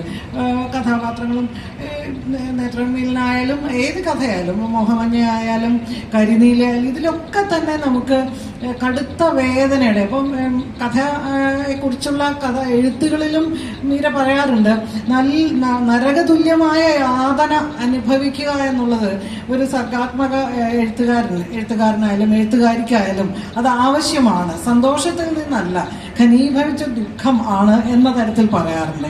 അത് ഞാൻ പറഞ്ഞു വരുന്നത്, ഇതൊക്കെ ഈ രചനകളിലൊക്കെ ഇത് കാണുമെങ്കിലും എന്നെ അത്ഭുതപ്പെടുത്തിയ ഒന്ന് കഥയെഴുത്ത് എന്ന പുസ്തകമാണ്. അത് ഞാൻ നേരത്തെ പറഞ്ഞ പോലെ അത് ഇവിടെ നിങ്ങളിൽ എത്ര പേര് അത് വായിച്ചിട്ടുണ്ടോയെന്ന് എനിക്കറിയില്ല. അതിലെ നർമ്മം എന്ന് പറയുന്നത് അതിമനോഹരമാണ്. വായിച്ച് ഞാനൊക്കെ ഒറ്റയ്ക്ക് ഇരുന്നത് ധാരാളം ചിരിച്ചു അത് വായിച്ചിട്ട്. അതിൽ ഓരോന്നും സ്വയം മീരയെ കളിയാക്കുന്നുണ്ട്, മീരയുടെ ജീവിതത്തെ കളിയാക്കുന്നുണ്ട്, മീരയുടെ എഴുത്തിനെ കളിയാക്കുന്നുണ്ട്. അതിലെ ഓരോന്നും ഓരോ നിരവധി ലേഖനങ്ങൾ പോലെയാണത്, അല്ലെങ്കിൽ പല അധ്യായങ്ങളായിട്ടാണ്. അതിൽ ഓരോന്നും നമ്മൾ വായിക്കുമ്പോൾ മനോഹരമായ നർമ്മം. തീർച്ചയായിട്ടും മറ്റിതിലൊക്കെ ഈ പറഞ്ഞ ദുഃഖവും വേദനയും ഉള്ളപ്പോഴും കറുത്ത ഹാസ്യം കടന്നു വരാറുണ്ട്. പക്ഷെ ഇതിലെ ഈ നർമ്മം, ഞാൻ ചോദിക്കുന്നത്, ഈ നർമ്മത്തെക്കുറിച്ച് പലപ്പോഴും വലിയ വിവാദം ഉണ്ടാവാറുണ്ട്. സ്ത്രീകൾക്ക് നർമ്മം വഴങ്ങുന്നില്ല എന്നൊരു പലരും പറയാറുണ്ട്. കാരണം നമ്മൾ നോക്കുമ്പോൾ ഇപ്പം മലയാളത്തിലായാലും നർമ്മം എഴുതുന്ന സ്ത്രീകൾ വളരെ കുറവാണ്. സ്ത്രീകളെ ഈ ഇന്നത്തെ സാമൂഹ്യ ഒരു അന്തരീക്ഷത്തിൽ നർമ്മം അങ്ങനെ പറ്റാതിരിക്കുന്നതാണോ സ്ത്രീകൾക്ക്? അതെ, നമ്മളെക്കാൾ താഴ്ന്ന ആളുകൾ ചിരിക്കുന്നത് ഇഷ്ടമല്ലാത്തൊരു ലോകമാണ് നമ്മുടേത്. അതുകൊണ്ട് സ്ത്രീയുടെ നർമ്മവും സ്ത്രീയുടെ കുസൃതിയും സ്ത്രീയുടെ തമാശകളും ഒന്നും ഇതൊക്കെ അക്ഷരത്തിന്റെ ഉടമസ്ഥർ കേട്ടിട്ടില്ല ശരിക്കും. അവരെന്നും വേറൊരു കെട്ടിൽ തന്നെ ആയിരുന്നല്ലോ. പടിഞ്ഞാറക്കെട്ടും അടുക്കളക്കെട്ടും ഒക്കെ ആയിട്ടുള്ള സ്ഥലങ്ങളിലല്ലേ എല്ലാ കാലത്തും നർമ്മങ്ങളുണ്ടായിരുന്നു. എന്താണ് വ്യത്യാസം? ഇപ്പോൾ ഈ പുസ്തകത്തിൽ തന്നെ പർവ്വതി ചേച്ചിയുടെ സ്ത്രീ ചിന്തയും കാഴ്ചയും എന്നുള്ളതിൽ തന്നെ സ്ത്രീയുടെയും പുരുഷന്റെയും ബുദ്ധിശക്തിയെ പറ്റി ഒരു ലേഖനമുണ്ട്. എന്ത് വ്യത്യാസമാണ് ഈ സ്പീഷീസിലെ ഒരാണും പെണ്ണും തമ്മിൽ ബേസിക് ഹ്യൂമൻ ഇമോഷൻസിന്റെ കാര്യത്തിൽ, ഇന്റലിജൻസിന്റെ കാര്യത്തിൽ, ഇമോഷണൽ ഇന്റലിജൻസിന്റെ കാര്യത്തിൽ എന്ത് വ്യത്യാസമാണുള്ളത്? ചില ഹോർമോണുകളുടെ കാര്യത്തിലല്ലാതെ, ഈ ക്രോമസോമിന്റെ കാര്യത്തിലല്ലാതെ XYക്ക് XXനേക്കാൾ എന്ത് മേന്മയാണ് അവകാശപ്പെടാനുള്ളത്? ഒരുപക്ഷെ ഏറ്റവും കൂടുതൽ ഈ പരിണാമത്തിന്റെ അല്ലെങ്കിൽ സർവൈവൽ ശേഷിയുടെ, അതിജീവന ശേഷിയുടെ ഒരു അളവുകോൽ വെച്ച് നോക്കിയാൽ അത് XY ക്രോമസോമിനുള്ളതിനേക്കാൾ XX ക്രോമസോമിനായിരിക്കും കൂടുതൽ. അതെ അതെ അതെ. അതുകൊണ്ട് ഇതിന് യാതൊരു അടിസ്ഥാനവുമില്ലാത്ത ചില മുൻവിധികളും ചില തെറ്റിദ്ധാരണകളുമാണ് സ്ത്രീകൾക്ക് ഫലിതമില്ലെന്നുള്ളതും. ഞാൻ കണ്ടിട്ടുള്ളതിൽ ഏറ്റവും തമാശക്കാരിയായിട്ടുള്ള ആള് എൻ്റെ അനിയത്തിയാണ്. അവളുടെ അത്ര ഹ്യൂമർ സെൻസ് ഉള്ള ആരെയും ഞാൻ കണ്ടിട്ടില്ല. പിന്നെ എനിക്കത് അതിനോടൊപ്പം നിൽക്കുന്നതായിട്ട് എനിക്ക് തോന്നിയിട്ടുള്ളത് എഴുത്തുകാരി കമലാ സുരയ്യയാണ്. അത് പലപ്പോഴും പ്രാക്ടിക്കൽ ജോക്സ് ആയിട്ടാണ് തോന്നിയിട്ടുള്ളത്, മറ്റുള്ളവരെ വെച്ച് തമാശ ഉണ്ടാക്കാനുള്ള. ശുദ്ധ നർമ്മം സ്ത്രീകൾക്ക് വഴങ്ങുകയില്ല എന്നുള്ളത് വളരെ തെറ്റിദ്ധാരണയാണ്. അത് ഈ വെടിവട്ടങ്ങളുടെ ഉടമസ്ഥാവകാശം ഉണ്ടായിരുന്ന, ഉമ്മറത്തിന്റെ ഉടമസ്ഥാവകാശം ഉണ്ടായിരുന്ന പഴയ പ്രമാണിമാര് സ്ത്രീകളുടെ അവരെ കുറിച്ച് ഉണ്ടാക്കിയിരുന്ന കഥകളൊന്നും കേട്ടിരുന്നെങ്കിൽ അന്ന് തന്നെ അവരൊക്കെ തകർന്ന് തരിപ്പണമായിരുന്നു. അപ്പോ സ്ത്രീകൾക്ക് നർമ്മം വഴങ്ങുന്നില്ല എന്നില്ല. പക്ഷെ എൻ്റെ കുടുംബത്തിൽ ഞാൻ എപ്പോഴും തോന്നിയിട്ടുണ്ട് വലിയ വളരെ വളരെ എന്താണ് വെല്ലുവിളിക്കുന്നൊന്നുമല്ല, പത്രഭാഷയൊന്നും എനിക്ക് കിട്ടുന്നില്ല അത് വിവരിക്കാൻ. വളരെ വേദനാജനകമായ ഡൊമസ്റ്റിക് വയലൻസിന്റെ ധാരാളം അനുഭവങ്ങളിലൂടെ ഞങ്ങൾ കടന്നു പോയിട്ടുണ്ട്. അതൊക്കെ കടന്നു പോകുമ്പോൾ അതിനെ മറികടക്കാൻ ഞങ്ങൾ കണ്ടെത്തിയിരുന്നത് തമാശകളാണ്. അപ്പൊ അത് ആ വലിയ കരച്ചിലിനിടയിലും അല്ലെങ്കിൽ ആ വലിയ സങ്കടങ്ങൾക്കിടയിലും നമ്മളൊരു തമാശ പറഞ്ഞ് അതുവരെയുള്ളതിനെ എല്ലാം മറക്കാൻ ശേഷി കണ്ടെത്തി എന്നുള്ളതാണ് സത്യത്തിൽ നർമ്മത്തിന്റെ ആവശ്യകത എന്നെ ബോധ്യപ്പെടുത്തിയത്. അതുകൊണ്ട് ഈ നർമ്മം എനിക്ക് എപ്പോഴും വേണം. എൻ്റെ ഉള്ളിലുള്ള ഈ ചൈൽഡ് ട്രോമ, അല്ലെങ്കിൽ എല്ലാ കാലത്തും ട്രോമ ഉണ്ടായിരുന്നു, എല്ലാത്തരം ട്രോമകളെയും മറികടക്കാനുള്ള ഒരു മറച്ചു വെക്കാനുള്ള, മായ്ച്ചു കളയാനുള്ള, അതവിടെ ഇല്ല എന്ന് നടിക്കാനുള്ള ഒരു മാർഗം ഒരുപക്ഷെ നർമ്മം മാത്രമാണ്. എനിക്ക് തോന്നുന്നു അതാണ് ഈ കഥ എഴുത്ത് എന്നുള്ള പുസ്തകത്തില് ഈ പറയുന്ന, അതാ ഞാൻ സൂചിപ്പിച്ചത്, വളരെ മനോഹരമായ നർമ്മം അതിന്റെ ഓരോ വരികളിലും ഇങ്ങനെ കാണാം. അത് സത്യത്തിൽ ഞാൻ എൻ്റെ അടുത്ത് എങ്ങനെയാണ് എഴുതി തുടങ്ങിയതെന്ന് ചോദിക്കുന്ന ഒരുപാട് കുട്ടികൾക്ക് ഉള്ള ഉത്തരമായിട്ട് എഴുതിയതാണ്. എങ്ങനെയാണ് എഴുതി തുടങ്ങിയത്, ആദ്യത്തെ കഥ എങ്ങനെയാണ് ഉണ്ടായതെന്നൊക്കെ ചോദിക്കുന്ന ഒരുപാട് കുട്ടികളുണ്ടായിരുന്നു. ഒരുപാട്, പ്രത്യേകിച്ച് നമ്മൾ ആ ഒരു കാലത്ത്, അതായത് ആരാച്ചാറിനൊക്കെ ശേഷം ഒരുപാട് ചെറുപ്പക്കാരും വിദ്യാർത്ഥികളും ഈ ഒരു ചോദ്യം ചോദിക്കുമ്പോൾ അവർക്കുള്ള മറുപടിയായി എങ്ങനെ എൻ്റെ കഥ ഉണ്ടായി, അതിലൊരു കഥയുണ്ടല്ലോ, ആദ്യ പുസ്തകം ഉണ്ടായതിലൊരു കഥയുണ്ടല്ലോ.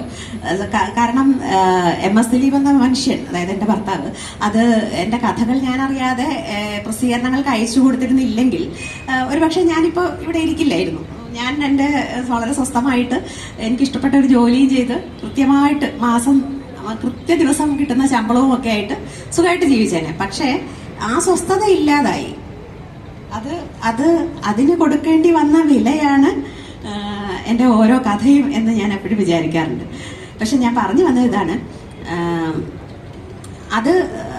ഈ കഥ ഇതെഴുതുമ്പോൾ ഈ കുട്ടികളെ വെറുതെ നമ്മുടെ ജീവിതത്തിലെ ഏറ്റവും ട്രോമാറ്റിക് ആയിട്ടുള്ള അനുഭവങ്ങൾ പങ്കുവെച്ച് മുഷിപ്പിക്കുന്നതിന് പകരം അത് ഏറ്റവും ലളിതമായും ഏറ്റവും സരസമായും എഴുതാനുള്ള ഒരു ശ്രമമായിരുന്നു. ശരിയാണ്, എഴുതിയത് ട്രോമയെ കുറിച്ചാണ്. യഥാർത്ഥത്തിൽ കടന്നുപോയിട്ടുള്ള പലതരം പ്രതിസന്ധികളും ട്രോമയും ഒക്കെ തന്നെ. പക്ഷെ അതെല്ലാം ഈ പറയുന്ന ഒരു നർമ്മത്തിന്റെ ഭാഷയിൽ എഴുതാൻ കഴിഞ്ഞു എന്നുള്ളതാണ്. അതുപോലെ എനിക്ക് പിന്നെ മറ്റൊന്നും എനിക്ക് തോന്നിയിട്ടുള്ള ഒരു കാര്യം, ഈ ദുഃഖം, ഈ വേദന എന്നൊക്കെ ഈ പറഞ്ഞ പോലെയുള്ള അതൊന്നും ഒരു ശരിയാണോ? ഈ പറയുന്ന വേദനയിൽ നിന്നാണോ ഈ കഥകൾ ഉണ്ടാകുന്നത്? അങ്ങനെയുണ്ടോ? അല്ല, ഞാനൊന്നും കഥ എഴുതിയിട്ടില്ലാത്തതുകൊണ്ട് ചോദിക്കാൻ, ഒരു സന്തോഷത്തിൽ നിന്ന് കഥ എഴുതാൻ പറ്റില്ലേ? സന്തോഷിച്ചെഴുതിയ കഥകളുണ്ട്, തീർച്ചയായിട്ടും ഉണ്ട്. ഇപ്പോൾ ഉദാഹരണത്തിന് ആവേ മരിയ എന്ന കഥാസമാഹാരം എടുക്കുമ്പോൾ അതിപ്പോൾ DC ബുക്സ് പുനഃ പ്രസിദ്ധീകരിക്കുന്നു. ഇത്രയും കാലം അത് തൃശ്ശൂർ കറണ്ട് ബുക്സ് ആണ് പ്രസിദ്ധീകരിച്ചിരുന്നത്. അപ്പം ഞാൻ കഴിഞ്ഞ ദിവസം അതിങ്ങനെ ഒന്ന് മറിച്ചു നോക്കുകയായിരുന്നു. 20 വർഷത്തിന് ശേഷം ആ കഥകൾ ആലോചിക്കുമ്പോൾ ചില കഥകളൊക്കെ വായിച്ച് ഞാൻ തന്നെ ചിരിച്ചു. സ്വവർഗ സങ്കടങ്ങൾ, പിന്നെ സസന്ദേഹവും അങ്ങനെയൊക്കെയുള്ള കഥകളൊക്കെ രസിച്ചെഴുതിയ കഥകളാണ്. ആനപ്പുരക്കൽ കേശവപിള്ള ആന്റണി, അത് വയക്ക ആന്റണി എന്ന് പറയുന്ന കഥയൊക്കെ വളരെ രസിച്ചെഴുതിയ കഥകളുണ്ട്. പക്ഷെ നൊന്തുരുകിയ കഥകളുണ്ട്. എനിക്ക് തോന്നുന്നു എനിക്ക് കുറച്ച് ബൈപ്പോളാർ പ്രശ്നം ഉണ്ടെന്ന് തോന്നുന്നു. ചിലപ്പോഴൊക്കെ വളരെ ഹൈ ആയിരിക്കും, ചിലപ്പോഴൊക്കെ വളരെ ഗ്ലൂമി ആയിരിക്കും. സങ്കടം വന്നാൽ അങ്ങേയറ്റത്തെ സങ്കടമായിരിക്കും. എൻ്റെ അനിയത്തി എപ്പോഴും പറയും, സന്തോഷമായാലും സങ്കടമായാലും ദേഷ്യമായാലും ഞാനതിലങ്ങ് മുഴുകി പോകുന്നു. അത് ശരിയാണ്. എനിക്കൊന്നും അതിൽ പൂർണ്ണമായി മുഴുകാതെ, പൂർണ്ണമായി അലിഞ്ഞു ചേരാതെ എനിക്കൊരു ചെറിയ ഒരു പാരഗ്രാഫ് പോലും എഴുതാൻ പറ്റാത്തതായ ഒരു ബുദ്ധിമുട്ട് എനിക്ക് എപ്പോഴും ഉണ്ട്. അത് മാധവിക്കുട്ടിയൊക്കെ പറഞ്ഞ് കേട്ടിട്ടുണ്ട്. ഈ അടുക്കളയിലെ ഈ സാധനങ്ങൾ മേടിക്കാനുള്ള കുറിപ്പിന്റെ പിന്നിലൊക്കെ എഴുതുന്നത് അത് മുഴുവനൊന്നും വിശ്വസിക്കണ്ട. കാരണം മാധവിക്കുട്ടി വളരെ കേരള സമൂഹത്തെ ഇങ്ങനെ ആഴത്തിൽ പഠിച്ചിട്ടുള്ള, അവരുടെ അവസാനത്തെ രക്തധമനി പോലും ഇഴകീറി മനസ്സിലാക്കിയിട്ടുള്ള വേറൊരു എഴുത്തുകാരി കാണില്ല. അതുകൊണ്ട് മലയാളി മധ്യവർഗ സമൂഹത്തിന്റെ മനഃശാസ്ത്രം കൃത്യമായിട്ട് അവർ മനസ്സിലാക്കിയിരുന്നു. അവരെന്താണോ കേൾക്കാൻ ആഗ്രഹിച്ചിരുന്നത് അത് പറയാൻ കൃത്യമായി മാധവിക്കുട്ടിക്ക് അറിയാമായിരുന്നു. അതുകൊണ്ട് മാധവിക്കുട്ടിയുമായി മാധവിക്കുട്ടിയുടെ ജീവിതം നമുക്ക് പുറത്തു നിന്ന് അത് പെരുന്തച്ഛന്റെ കുളം പോലെ ഒരു ജീവിതമാണ്. ചതുരത്തിൽ കാണേണ്ടവർക്ക് ചതുരത്തിൽ കാണാം, വട്ടത്തിൽ കാണേണ്ടവർക്ക് വട്ടത്തിൽ കാണാം, അങ്ങനെ ഒരു ജീവിതമാണ്. വേദന ഉണ്ടാവും എന്ന് പറയാൻ പറ്റില്ല. പക്ഷെ ചില സംഗതികള് നമ്മളെ വല്ലാതെ പിടിച്ചുലയ്ക്കുന്ന സംഗതികളുണ്ടാവും. അത് പ്രായം കൂടി വരുന്തോറും തീർച്ചയായിട്ടും എന്നെ കൂടുതൽ അതെനിക്ക് തോന്നുന്നു ഈ കാലം ഈ വിധത്തിൽ മാറുമെന്ന് അന്ന് പ്രതീക്ഷിക്കാതിരുന്നത് കൊണ്ടും ആവാം. പ്രത്യേകിച്ചും ഒരു സ്ത്രീകൾക്ക് നേരെയുള്ള ഹിംസ, ദുർബലരായ മനുഷ്യർക്ക് നേരെയുള്ള ഹിംസ എന്ന് പറയുന്ന വാക്കിന്റെ അർത്ഥം നമ്മൾ ഓരോ നിമിഷവും വാക്കുകൊണ്ട്, പ്രവൃത്തി കൊണ്ട്, കാഴ്ചകൾ കൊണ്ട് എന്തിന് ഈ വിനോദോപാധികൾ കൊണ്ട് തന്നെയും അറിഞ്ഞുകൊണ്ടിരിക്കുമ്പോൾ ഹിംസയാണ് വിനോദം, ഏറ്റവും വലിയ വിനോദം എന്നൊരവസരത്തിലേക്ക് എത്തി നിൽക്കുമ്പോൾ, ഒരവസ്ഥയിലേക്ക് എത്തി നിൽക്കുമ്പോൾ സത്യത്തിൽ കൂടുതൽ എന്താണ് ആ ട്രോമ വർദ്ധിച്ചു വരികയാണ് ചെയ്യുന്നത്. അതിൽ മുഴുകി പോകുന്നു എന്നുള്ളതാണ് എന്നെ അലട്ടുന്ന പ്രശ്നം. എനിക്ക് തോന്നുന്നു പിന്നെ ഇത് പറയുമ്പോൾ നമ്മുടെ ഇപ്പോൾ എനിക്ക് തോന്നുന്നു സാഹിത്യ അക്കാദമിയുടെ ഒരു സെഷനിലും ഉണ്ടായിരുന്നു എന്ന് തോന്നുന്നു. ഈ എഴുത്തുകാർക്ക് ഒരു ചേരി ആവശ്യമാണോ, അല്ലെങ്കിൽ എഴുത്തുകാർക്ക് സമൂഹത്തിനോട് ഉത്തരവാദിത്വം, ഇത് പണ്ട് മുതലേ ഉള്ള നമ്മുടെ ചർച്ചയാണ്. ഭദ്രതയും മറ്റുമൊക്കെ നമ്മൾ എത്രയോ ചർച്ച ചെയ്തതാണെങ്കിലും ഇപ്പോഴും അങ്ങനെ. അപ്പൊ ഇന്നത്തെ ഒരു സാമൂഹ്യ സാഹചര്യം, ഇപ്പോൾ മീരയെ സംബന്ധിച്ചിടത്തോളം മീര ഒരു എഴുത്തുകാരി മാത്രമല്ല, സമൂഹത്തിലെ ഓരോ ചലനത്തോടും വളരെ കൃത്യമായി പ്രതികരിക്കുകയും വളരെ ശക്തമായും തുറന്നും ആ നിലപാടുകൾ വ്യക്തമാക്കുകയും അതിൻ്റെ പുറത്ത് ഒരുപാട് വിവാദങ്ങളും പ്രശ്നങ്ങളും ഒക്കെ ഉണ്ടാവുകയും ഒക്കെ ചെയ്തിരിക്കുന്ന ഒരാളും കൂടിയാണ് മീര. വെറുതെ ഇങ്ങനെ എഴുതി അവിടെ അവസാനിപ്പിക്കുന്ന ഒരാളല്ല. ആ ഒരു സാഹചര്യത്തിൽ ഇന്നത്തെ ഈ ഒരു കാലഘട്ടത്തിലെ ഒരു എഴുത്തുകാരി എന്നുള്ള നിലയ്ക്ക് ഉള്ള ഒരു ഉത്തരവാദിത്വം എങ്ങനെയാണെന്നും കൂടെ പറയാമോ? എഴുത്തുകാർക്ക് അങ്ങനെ പ്രത്യേകിച്ച് ഉത്തരവാദിത്വം ഇല്ല എന്നുള്ളതാണ് എഴുത്തിന്റെ ഏറ്റവും വലിയ സന്തോഷം. ആരും നമ്മളോട് പറയാറില്ല നിങ്ങൾ എഴുതിയേ പറ്റൂ, ഞങ്ങൾക്ക് വായിച്ചേ പറ്റൂ, നിങ്ങൾ എഴുതിയില്ലെങ്കിൽ ഇങ്ങനെ എഴുതിയില്ലെങ്കിൽ നിങ്ങളെ തൂക്കിക്കൊല്ലുമെന്നൊന്നും ആരും പറയില്ല. അതൊരു വലിയ ഭാഗ്യമാണ്. അതെന്നാണ് ഇനി അങ്ങനെ ആവുന്നതെന്നുള്ളതാണ് ഞാനിപ്പോൾ പേടിയോടെ കാത്തിരിക്കുന്നത്. നിങ്ങൾ ഈ ഒരു പുസ്തകമേ എഴുതാവൂ, ഇനി ഈ എഴുതുന്നതെല്ലാം ഈ ഒരു കഥാപാത്രത്തെക്കുറിച്ച് ആയിരിക്കണം എന്നൊക്കെ ഇനി നിയമം വന്നുകൂടായികയില്ല.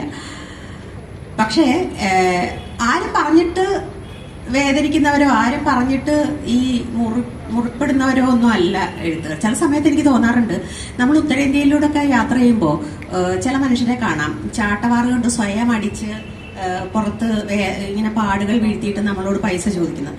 ഏതാണ്ട് അതുപോലൊരു പ്രവൃത്തിയല്ലേ എഴുത്തിലും ഞാൻ ചെയ്യുന്നതെന്ന് എനിക്കിപ്പോൾ ചിലപ്പോൾ തോന്നാറുണ്ട്. ഒരു വളരെ ഭീകരമായൊരവസ്ഥയാണത്. എന്തിനാണിത് ചെയ്യുന്നതെന്ന് ചോദ്യത്തിന് ഉത്തരവില്ല. പക്ഷെ ഇത് ചെയ്യാതെ മനസ്സിലുള്ള എന്തോ ഒന്ന് മാറിപ്പോകുന്നതുമില്ല.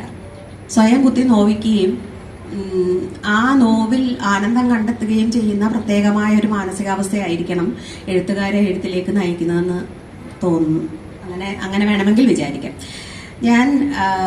ഈ ഒരു കാലത്തെ പറ്റി ചോദിക്കുമ്പോൾ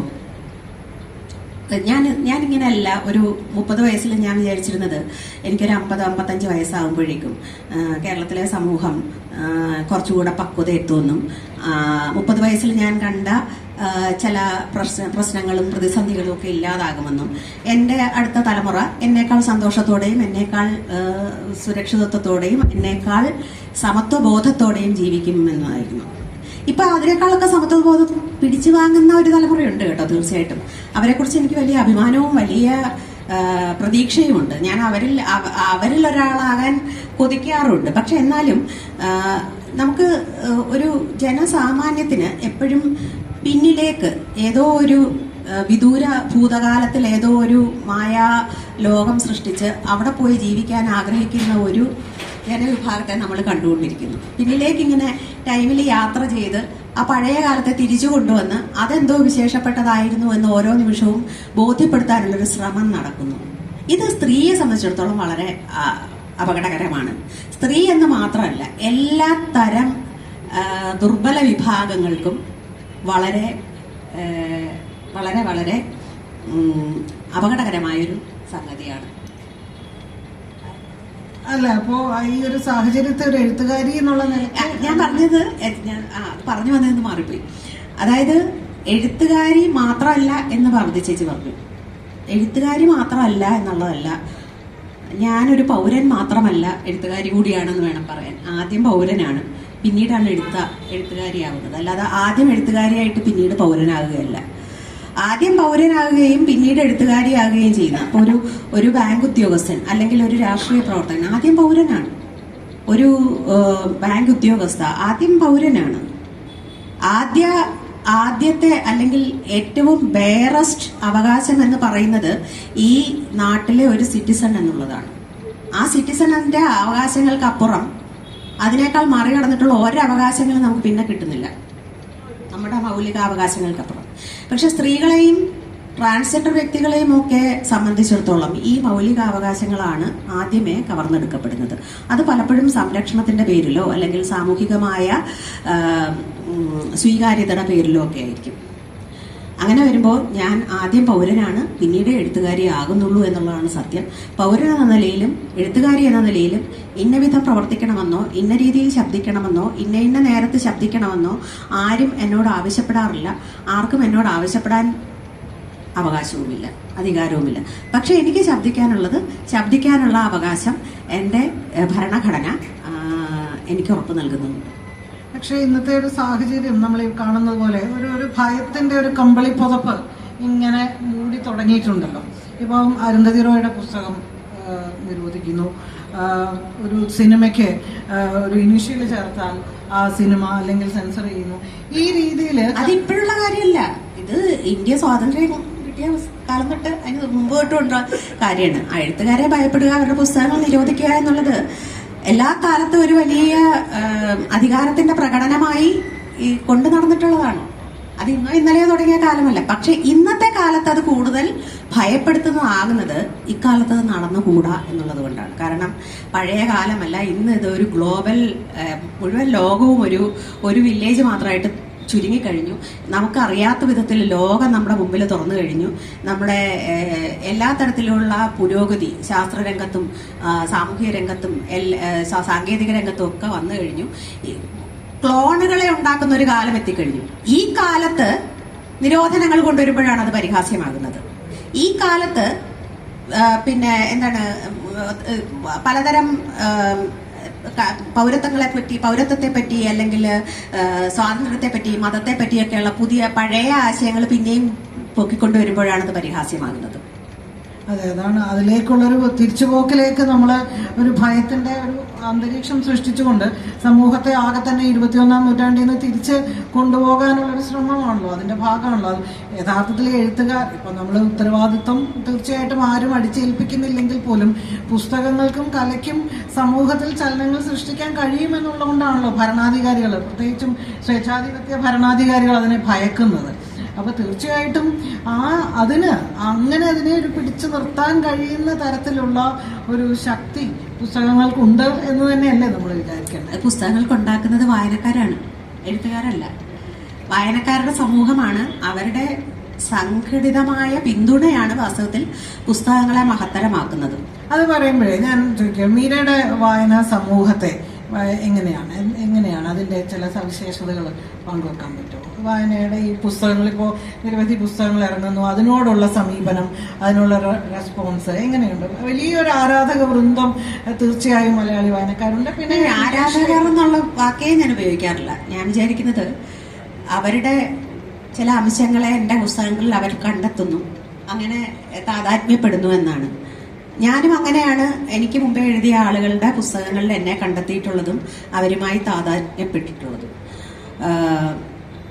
പുതിയ തലമുറയിലെ വായനക്കാർ എന്നെ ഏറ്റവും കൂടുതൽ എനിക്ക് പ്രതീക്ഷയും പ്രചോദനവും പ്രേരണയും ഒക്കെ ആകുന്നത്, എന്നെ സ്നേഹിക്കപ്പെടുന്നതായിട്ട് എന്നെ ബോധ്യപ്പെടുത്തുന്ന അവരാണ്.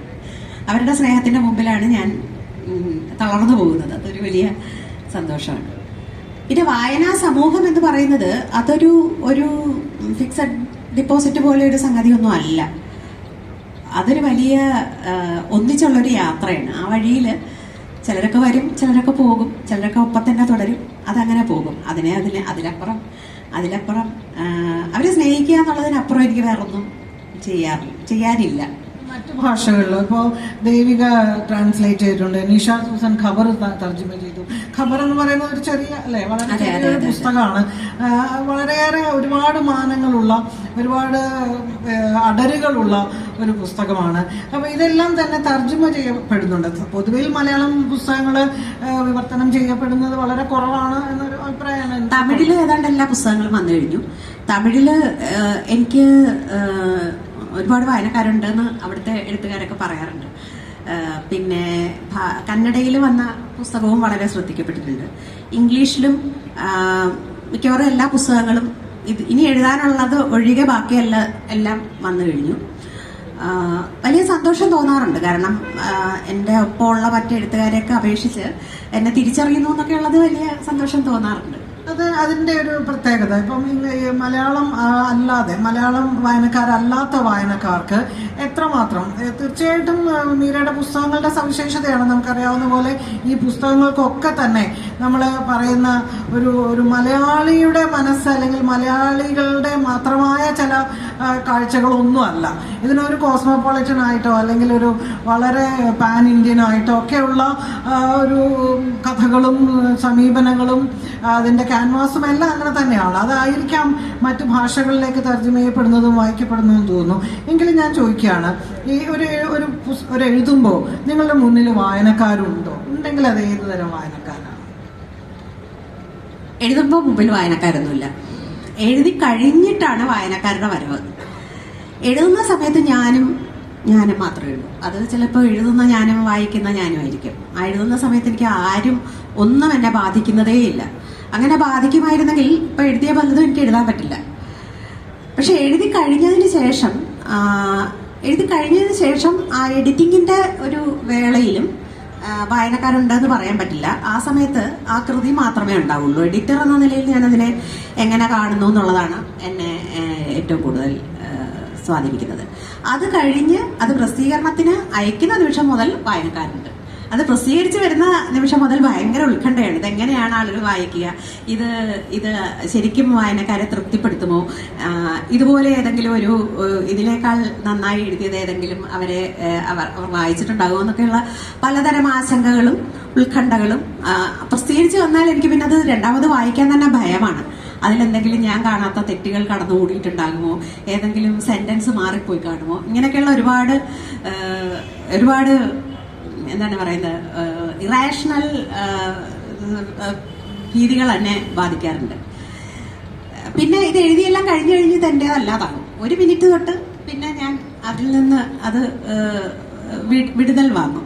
അത് കഴിഞ്ഞാൽ പിന്നെ ചില സമയത്തൊക്കെ ആരെങ്കിലും അതിനെപ്പറ്റി സംസാരിക്കുമ്പോൾ അതെൻ്റെ പുസ്തകമാണെന്ന് തന്നെ ഞാൻ മറന്നുപോകും. എനിക്ക് തോന്നുന്നു ഈ ട്രോമയിലൂടെയൊക്കെ കടന്നു പോകുന്നതിൻ്റെ ഭാഗമായിട്ടാണോ എന്നറിയില്ല, പലപ്പോഴും ഈ പറയുന്ന ഒരു ആത്മവിശ്വാസക്കുറവ്, ഇപ്പോൾ ആദ്യം മീര തന്നെ പറഞ്ഞു, അത് പലപ്പോഴും തോന്നാറുണ്ട്. ഇപ്പോഴും കുറച്ചൊക്കെ ഇങ്ങനെ എവിടെയൊക്കെയോ ഒരു ഭീതിയുടെയോ അല്ലെങ്കിൽ അത് ആദ്യകാല കൃതികളിൽ പ്രത്യേകിച്ചും. പിന്നെ ഒരു ഘട്ടം വന്ന് ഒരു ആത്മവിശ്വാസം, നേരത്തെ പറഞ്ഞ നഷ്ടപ്പെട്ട ആത്മവിശ്വാസം ഏകദേശം എഴുത്തിന്റെ കാര്യത്തിൽ മാത്രമേ ഉള്ളൂ. അത് എഴുത്തിന്റെ കാര്യത്തിലാണ് പറയുന്നത്. എഴുത്തിന്റെ കാര്യത്തിൽ എന്താ വെച്ചാൽ, എഴുത്ത് എന്നത് വളരെ അബ്സ്ട്രാക്റ്റ് ആയ ഒരു അമൂർത്തമായ നിർവചനങ്ങൾക്ക് വിധേയമാകാത്ത ഒന്നാണെന്നുള്ളത് കൊണ്ട് ഇതെങ്ങനെയാണ് ഇതിന്റെ വിവിധ തലങ്ങൾ, ഇതിന്റെ ആഴങ്ങൾ, എന്താണ് അനുഭവവേദ്യമാകുക എന്നതിനെ പറ്റിയുള്ള ഒരു ആത്മവിശ്വാസക്കുറവെന്നുണ്ട്. അതെനിക്ക് തോന്നുന്നു എല്ലാ എഴുത്തുകാർക്കും ഉണ്ടാവും. എനിക്ക് അതുപോലെ തന്നെ ഈ ഒരു പുസ്തകം എഴുതുന്നു, അത് വായനക്കാരിലേക്ക് എത്തിക്കഴിയുമ്പോൾ അതിന് പല എഴുത്തുകാരും പറയാറുള്ള കാര്യമാണ്, അവരെഴുതുന്നവർ കാണാത്ത കാഴ്ചകളും അതിൻ്റെ അപ്പുറത്ത് നിൽക്കുന്ന പലതും വായനക്കാരും ഒരുപക്ഷെ നിരൂപകരും പ്രത്യേകിച്ച് വായനക്കാർ അതിൽ നിന്ന് കണ്ടെത്താറുണ്ട്. ഇപ്പോൾ ഞാൻ ഉദാഹരണത്തിന് ഇപ്പോൾ എനിക്കൊക്കെ വളരെയേറെ ശ്രദ്ധിക്കപ്പെട്ട ഒന്നാണ് നിറങ്ങളെ കുറിച്ചുള്ള മീരയുടെ ചിന്തകൾ. അത് ബോധപൂർവമാണോ എന്ന് ഇനിയിപ്പോൾ ചോദിച്ചാലേ എനിക്കറിയുള്ളൂ. ഉദാഹരണത്തിന് കറുപ്പ്, മഞ്ഞ, ഓറഞ്ച്, ഈ നിറങ്ങൾ ഇങ്ങനെ ആവർത്തിച്ച് വരുന്നുണ്ട്. ഇപ്പം മോഹമഞ്ഞ എന്നുണ്ട്, കരിനീല എന്നുണ്ട്, പുസ്തകങ്ങളുടെ പേര് തന്നെയുണ്ട്. അതല്ലാതെ തന്നെ മജന്ത, ഇങ്ങനെ ചില നിറങ്ങളെ കുറിച്ച് ആവർത്തിച്ച് പലതിലും കാണാറുണ്ട്. അപ്പോൾ അതുപോലെ പക്ഷികൾ ഇങ്ങനെ രൂപകമായിട്ടും ഉപമകളായിട്ടും ജീവിതവുമായി ബന്ധപ്പെടുത്തിയും ഒക്കെ ഒരുപാട് പക്ഷികൾ കടന്നു വരാറുണ്ട് എന്നൊക്കെ എനിക്ക് തോന്നാറുണ്ട് പലപ്പോഴും, അതിൻ്റെ വായനക്കാരി എന്നുള്ള നിലയ്ക്ക്. ഇത് മീരയുടെ ബോധപൂർവമായ ഒന്നാണോ അതോ കടന്നു വരുന്നതാണോ? ചിലതൊക്കെ ബോധപൂർവമായിരിക്കും, ചിലതൊക്കെ. പക്ഷെ എന്നാലും എന്നെ സംബന്ധിച്ചിടത്തോളം ഈ നിറങ്ങളായിട്ടാണ് ഞാൻ ശരിക്കും ഒരു കഥ എഴുതാനിരിക്കുമ്പോൾ ഒരു ആശയങ്ങളെ തന്നെ, വ്യക്തികളെ തന്നെ കാണുന്നത്. അതിലെ വ്യക്തികളെ അല്ല, അതിലെ ഓരോ അംശത്തെയും കാണുന്നത്. നിറങ്ങൾ എന്നെ വല്ലാതെ എൻ്റെ തലച്ചോറിനുള്ളിൽ കൂടിക്കുഴയുന്ന ഒരവസ്ഥ എപ്പോഴും ഉണ്ട്. അതിനപ്പുറം ഞാൻ എങ്ങനെയാണ് ആലോചിച്ചിട്ടില്ല എന്നുള്ളതല്ല, നിറങ്ങളില്ലാതെ എനിക്ക് ഒന്നിനെക്കുറിച്ചും ഓർക്കാൻ പറ്റില്ല, ആരെക്കുറിച്ചും ഓർക്കാൻ പറ്റില്ല. എല്ലാ ഓർമ്മകൾക്കെല്ലാം നിറങ്ങളുണ്ട്. നിറങ്ങളോടെയാണ് ഞാൻ കാണുന്നത്. പിന്നെ എഴുതാനിരിക്കുമ്പോൾ എഴുതാൻ പോകുന്നതിൻ്റെ അത് സൃഷ്ടിക്കാൻ പോകുന്ന ഇമോഷൻ എന്താണോ അതാണ് ആദ്യം അനുഭവപ്പെടുന്നത്. പിന്നീടാണ് അതിലേക്ക് കഥയും കഥാപാത്രങ്ങളും സന്ദർഭങ്ങളും ഒക്കെ വരാറുള്ളത്. സന്ദർഭങ്ങൾ വരാറുള്ളത് വിഷ്വലുകളായിട്ടായിരിക്കും. അപ്പൊ അങ്ങനെയൊക്കെ ചില സംഗതി ഇങ്ങനെ തന്നെയാണോ എല്ലാ എഴുത്തുകാർക്കും എനിക്കറിയില്ല, പക്ഷെ എനിക്ക് അങ്ങനെയാണ് അനുഭവപ്പെടാറുള്ളത്. ഇപ്പോൾ നമ്മൾ ഇതുവരെ വർത്തമാനവും ഭൂതവുമായിരുന്നു. ഇനി നമുക്ക് ഭാവിയെ കുറിച്ച് പറയുകയാണെങ്കിൽ ഇപ്പൊ നമുക്കറിയാം നിർമ്മിത ബുദ്ധിയുടെ കാലമാണ്. എല്ലാ കലയായാലും ചിത്രരചനയായാലും എഴുത്തായാലും ഒക്കെ തന്നെ ഒരു പ്രത്യേക തരത്തിൽ വലിയ വെല്ലുവിളി നേരിടുന്നുണ്ട് എന്നാണ് പൊതുവിൽ പറഞ്ഞു വരുന്നത്. നമ്മുടെ നാട്ടിലേക്ക് അത് അധികം കടന്നു വന്നിട്ടില്ലെങ്കിൽ പോലും വലിയ തോതിൽ മനുഷ്യനെ മാറ്റിമറിക്കത്തക്ക തരത്തിൽ നിർമ്മിത ബുദ്ധിയുടെ ഒരു വല്ലാത്തൊരു കാലമാണ് ഇവിടെ. അപ്പൊ ഇത്തരത്തിൽ ഈ ശാസ്ത്ര സാങ്കേതിക രംഗത്തുണ്ടായിരിക്കുന്ന വലിയ മാറ്റവും അതിന്റെ ഭാഗമായി ഉണ്ടായി വരുന്ന വലിയ വിപണിയുമുണ്ട്. ഇതെല്ലാം കൂടി എങ്ങനെയാണ് ഒരു എഴുത്തുകാരി ഈ വിപണിയിലേക്കും ഒക്കെ വിപണിയെക്കുറിച്ചും ഒക്കെ മീര ചിന്തിക്കാറുണ്ടോ? ഒരു വിപണി കണക്കാക്കാതെ ഇപ്പം നമുക്കറിയാം ഇംഗ്ലീഷിലും മറ്റ് വിദേശ രാജ്യങ്ങളിലൊക്കെ തന്നെ മാർക്കറ്റാണ് എഴുത്തിനെ നിയന്ത്രിക്കുന്ന തരത്തിലേക്ക് കാര്യങ്ങൾ പോകുന്നുണ്ട്. മാനേജർ ഉണ്ടാകും, എഡിറ്റർ ഉണ്ടാകും. ആ എഴുത്ത് എങ്ങനെ ആയിരിക്കണമെന്ന് ആ മാർക്കറ്റിനെ നോക്കിയിട്ടാണ് പലപ്പോഴും എഴുത്തിൽ മാറ്റങ്ങൾ വരുത്തുന്നതെന്നൊക്കെ കേട്ടിട്ടുണ്ട്. നമുക്ക് ആ രീതിയിലേക്ക് മലയാള സാഹിത്യം വളർന്നിട്ടുണ്ട്. അങ്ങനെ വളരണമെന്ന് പാർവതി ചേച്ചിക്ക് ആഗ്രഹമുണ്ടോ? മാർക്കറ്റ് അല്ല, വിപണിയാൽ നിയന്ത്രിക്കപ്പെടുക എന്ന് പറയുന്നത് തീർച്ചയായും നമുക്ക് അംഗീകരിക്കാൻ കഴിയില്ല. പക്ഷേ വിപണി ഇപ്പോൾ ഞാൻ പറഞ്ഞതെന്ന് വെച്ചാൽ ഇപ്പോൾ സെൽഫ് പ്രൊമോഷൻ ഒരു വലിയ തെറ്റായിട്ട് പലരും പറയാറുണ്ട്. ഞാനതങ്ങനെ കാണുന്നില്ല. കാരണം ഡിജിറ്റൽ ലോകത്ത് ഇങ്ങനൊരു പുസ്തകം ഉണ്ടെങ്കിൽ ആ പുസ്തകം ഇന്നതാണെന്നും ഇന്ന പുസ്തകം ഇറങ്ങണമെന്നും അറിയേണ്ടതാണ്. പക്ഷേ അതിൻ്റെ ഗുണം, അതിൻ്റെ വായനയും അതിനെ മാത്രം ആശ്രയിക്കുന്ന അവസ്ഥയിലേക്ക് ആരെങ്കിലും കടത്തിക്കൊണ്ട് പോകുന്നുണ്ടെങ്കിൽ നമ്മൾ രണ്ട് മൂന്ന് കാര്യങ്ങളാണുള്ളത്. ഒന്ന്, ആദ്യത്തെ ചോദ്യത്തിന്റെ ഒരു സംഗതി വിപണിക്ക് വേണ്ടി തയ്യാറാക്കപ്പെടുന്ന പുസ്തകങ്ങൾ എന്നുള്ളതാണ്. അത് വിപണി തീരുമാനിക്കുന്നു ഇന്ന പുസ്തകങ്ങളാണ് ആവശ്യം. ഇപ്പോൾ ഈ കടയിൽ 1 കിലോ സവോളയുടെ കുറവുണ്ട്, അതുകൊണ്ട് സവോളയാണ് ഇവിടേക്ക് കൊണ്ടുവരേണ്ടതെന്ന് പറയുന്നത് പോലെ ഈ കടയിൽ ഒരു ആക്ഷൻ ത്രില്ലറുടെ കുറവുണ്ട്, അതുകൊണ്ട് ഈ കുറെ ആക്ഷൻ ത്രില്ലറുകൾ നമുക്ക് സൃഷ്ടിക്കണം, ആക്ഷൻ ത്രില്ലറുകൾ എഴുതണം എന്ന് പറയുന്നത് പോലെ ഒരു സംഗതിയാണത്. അതൊരു ഘടകം. അത് പലപ്പോഴും പല ഘട്ടങ്ങളിലും സംഭവിക്കുന്നതിൽ വലിയ തെറ്റൊന്നുമില്ല. മനുഷ്യര് മയക്കുമരുന്ന് ഉണ്ടാക്കുന്നതിനേക്കാൾ എത്രയോ ഭേദമാണ് ഒരു ആക്ഷൻ ത്രില്ലർ ഉണ്ടാക്കുന്നത്. എത്രയോ നിസ്സാരമായൊരു കാര്യമാണ്. രണ്ടാമത്തെ ചോദ്യം എഡിറ്ററുടേതാണ്. അതായത് സാധാരണ രീതിയിൽ ഇംഗ്ലീഷ് പ്രസാധകർക്ക് ഒരു പബ്ലിഷിംഗ് എഡിറ്ററും ഒരു കമ്മീഷനിങ് എഡിറ്ററും ഒക്കെ കാണും. അവരെന്താ ചെയ്യുന്നതെന്ന് വെച്ചാൽ നമ്മുടെ മാനുസ്ക്രിപ്റ്റ് വായിച്ചു നോക്കുകയും അതിന്റെ ശില്പത്തിൽ അല്ലെങ്കിൽ അതിന്റെ ഘടനയിൽ അതിന്റെ പൊളിറ്റിക്സിൽ എവിടെയാണ് പോരായ്മകൾ ഉള്ളതെന്ന് ചൂണ്ടിക്കാണിക്കുകയും അതനുസരിച്ച് മാറ്റം വരുത്താൻ നിർദ്ദേശിക്കുകയും ചെയ്യും. അത് ഒരു രീതി. അത് ചിലപ്പോൾ ഞങ്ങൾക്ക് ഇന്ന രാഷ്ട്രീയം ഉള്ള പുസ്തകം നമുക്ക് പ്രസിദ്ധീകരിക്കാൻ പറ്റില്ല, അതുകൊണ്ട് ഇത് മാറ്റി തന്നാൽ ഞങ്ങൾ പ്രസിദ്ധീകരിക്കാം, അങ്ങനെ പറയുന്ന ചില മാധ്യമങ്ങൾ തന്നെ ഉണ്ടല്ലോ നമുക്ക്.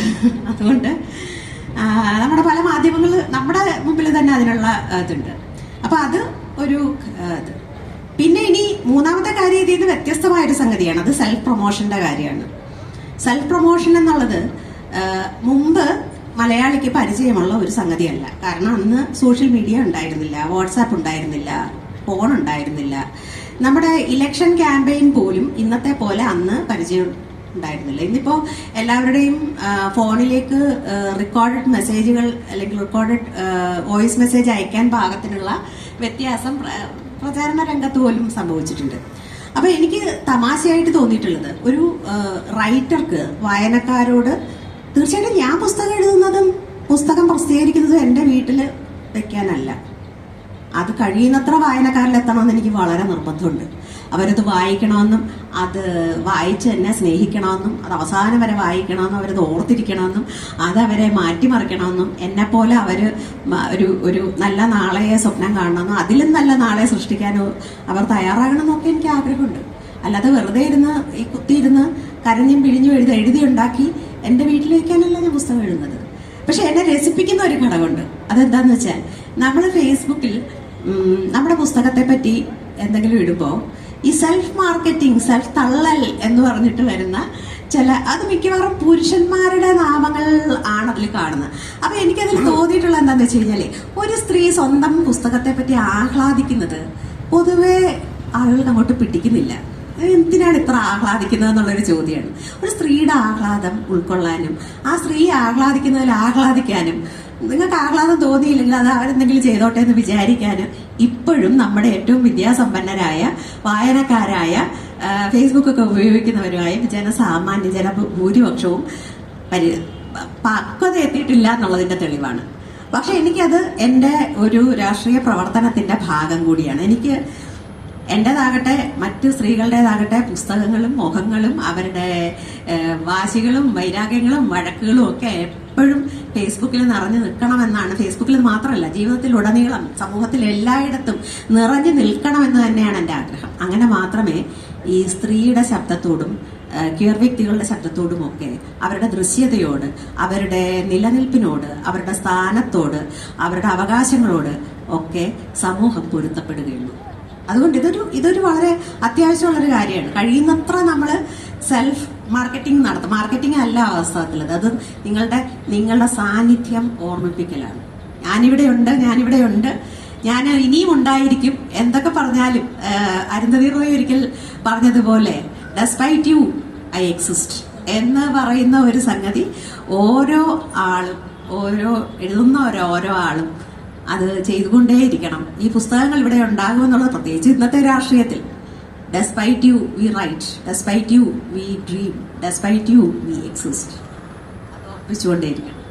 ഈ ഒരു ചോദ്യം കൂടെ, ഈ നിരൂപണം ഇപ്പൊ നമ്മുടെയൊക്കെ കുട്ടിക്കാലത്തുണ്ടായിരുന്ന പോലെ, നമ്മുടെയൊക്കെ ചെറുപ്പകാലത്തൊക്കെ ഉണ്ടായിരുന്ന അത്ര ഒരു ഗൗരവത്തിൽ നമ്മുടെ നിരൂപണ ശാഖ ഇപ്പൊ നിലവിലില്ല എന്ന് തോന്നി. അപ്പം നമ്മുടെയൊക്കെ ചെറുപ്പകാലത്ത് എന്തായിരുന്നു ഗൗരവമുള്ള നിരൂപണം? അവരെല്ലാം എഴുതിയിരുന്ന ആരെക്കുറിച്ചാ? വലിയ വലിയ കക്ഷികളെ കുറിച്ചാ. സച്ചിമാഷിനെ കുറിച്ച് എഴുതും, മുകുന്ദനെ കുറിച്ച് എഴുതും, MT യെ കുറിച്ച് എഴുതും. അന്ന് ചെറിയ പിള്ളേരെ പറ്റിയൊന്നും എഴുതില്ല. അത് അതിനൊരു തലമുണ്ട്.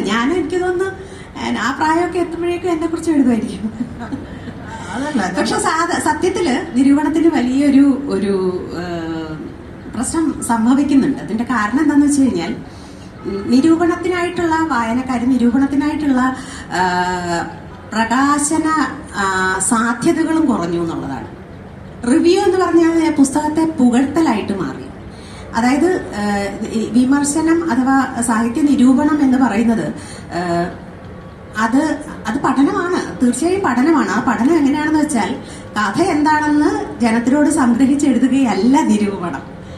മറിച്ച് ഈ കഥയുടെ രചനയിൽ ഉപയോഗിച്ചിരിക്കുന്ന അതിന്റെ മോർഫോളജിയും അനാറ്റമിയും ഫിസിയോളജിയും തമ്മിലുള്ള പൊരുത്തമാണ്. ഒരു വ്യക്തിയായി നമ്മൾ അതിനെ സങ്കല്പിച്ചാൽ ആ വ്യക്തിയുടെ മൊത്തം ശില്പത്തിന്റെ പൂർണ്ണതയാണ്, തികവാണ്, അതിന്റെ പോരായ്മയാണ് അതിലൂടെ കടന്നെത്തേണ്ടത്, പുറത്തു വരേണ്ടത്. പക്ഷെ അത്തരം പഠനത്തിന് ആഴമേറിയ പാണ്ഡിത്യം ആവശ്യമുണ്ട്, ആഴമേറിയ അനുശീലനം ആവശ്യമുണ്ട്. അത് മലയാളത്തിൽ ഇപ്പോൾ വളരെ കുറച്ചാളുകൾക്ക്, വിരലിലെണ്ണാവുന്നവർക്ക് മാത്രമേ അത് ഉള്ളൂ എന്നാണ് എനിക്ക് തോന്നിയിട്ടുള്ളത്. എനിക്ക് എൻ്റെ പുസ്തകങ്ങളെ പറ്റിയുള്ള പഠനങ്ങളിൽ പലരും നന്നായി എന്നെ സന്തോഷിപ്പിച്ചിട്ടുള്ള ഒരുപാട് എഴുത്തുകാരുണ്ടായിരിക്കെ തന്നെ. ഇപ്പോൾ ഡോക്ടർ PK രാജശേഖരൻ എഴുതിയത്, അത് ഘാതകനെ കുറിച്ച് എഴുതിയത് എനിക്ക് വളരെ കാരണം നമ്മൾ കാണാത്ത ഒരംശത്തിന്റെ ഈ ബിംബം എന്നുള്ള നമ്മൾ മറച്ചു വെച്ച ഒരു സംഗതിയിലേക്കുള്ള ഒരു പഠനം അദ്ദേഹം നടത്തി. ഖബറിൽ ഇടം എന്ന് പറയുന്നതിനെ പറ്റി ഡോക്ടർ സുനിൽ പീളയിടം നടത്തി. അങ്ങനെ അല്ല, ഞങ്ങളുടെ തലമുറ പൊതുവെ ഭാഗ്യം കെട്ട തലമുറയാണ്, ഇന്നസെൻസ്. കാരണം ആ വിധത്തിൽ പഠിക്കുന്ന ഒരു പഠിക്കാനുള്ളൊരു ശ്രമം നടത്തിയിട്ടില്ല. പിന്നെ നമുക്ക് വേണമെങ്കിൽ ആരെങ്കിലും കൊണ്ട് ആരുടെയെങ്കിലും പുറകെ നടന്ന് ഇതൊന്ന് വായിക്കണം, ഇതിന്റെ കുറ്റങ്ങൾ പറയണം എന്നൊക്കെ പറഞ്ഞ് എഴുതിപ്പിക്കുക. അതാണ് ഞാൻ ചോദിക്കാൻ കാര്യം അതാണ്. കാരണം ധാരാളം പുതിയ ചെറുപ്പക്കാരെ ഇഷ്ടം പോലെ ധാരാളം പേര് എഴുതുന്നുണ്ട്, പക്ഷെ വായിക്കപ്പെടുന്നുമുണ്ട്. പക്ഷെ ഈ അതേ തോതിൽ അതിന്റെ ആ ഒരു പ്രവാഹമാണ് ഇപ്പൊ യഥാർത്ഥത്തിൽ എഴുത്ത്. ഇപ്പൊ നേരത്തെ പറഞ്ഞ പേരുകളെല്ലാം തന്നെ ഇപ്പൊ വിനയായാലും വിനോദ് കൃഷ്ണയായാലും മുഷിൻലാലായാലും ഹരിദാ സാവിത്രി ആയാലും ഇങ്ങനെ നിരവധി പേര്, ഷീല ടോമിയെ. പക്ഷെ ഈ തരത്തിൽ വളരെ ഗൗരവത്തോടു കൂടിയുള്ള നിരൂപണങ്ങൾ കുറവാണെന്ന് തോന്നിയുണ്ട്. അതിന് നമുക്കൊരു അവസാനത്തെ ചോദ്യം, നമ്മുടെ സമയം ഏതാണ്ട് അവസാനിക്കുകയാണ്. അത് ഇനിയത്തെ ഇപ്പോൾ എഴുതിക്കൊണ്ടിരിക്കുന്ന പുസ്തകത്തെക്കുറിച്ച് അല്ലെങ്കിൽ ഇനിയും എഴുതാൻ ആഗ്രഹിക്കുന്നതിനെ കുറിച്ച് എന്തൊക്കെയാണ് മീരയുടെ സ്വപ്നങ്ങൾ പങ്കുവെക്കാൻ പറ്റുന്നതാണെങ്കിൽ വായനക്കാരുമായിട്ട് ഒന്ന് പങ്കുവെക്കും. ഇപ്പൊ എഴുതിക്കൊണ്ടിരിക്കുന്ന പുസ്തകം തീർക്കുക എന്നുള്ളതാണ്. തീർന്നു, അതിന്റെ എഡിറ്റിംഗ് പൂർത്തിയാക്കുക എന്നുള്ളതാണ് ഇപ്പോ ആദ്യത്തെ ആഗ്രഹം. അത് എങ്ങനെയാണ് വായനക്കാർ സ്വീകരിക്കുന്നത് എന്നുള്ളത് ആണ് ഇപ്പോൾ എന്നെ അലട്ടിക്കൊണ്ടിരിക്കുന്നത്. ഞാൻ അതാണ് എൻ്റെ മനസ്സിലൊക്കെ.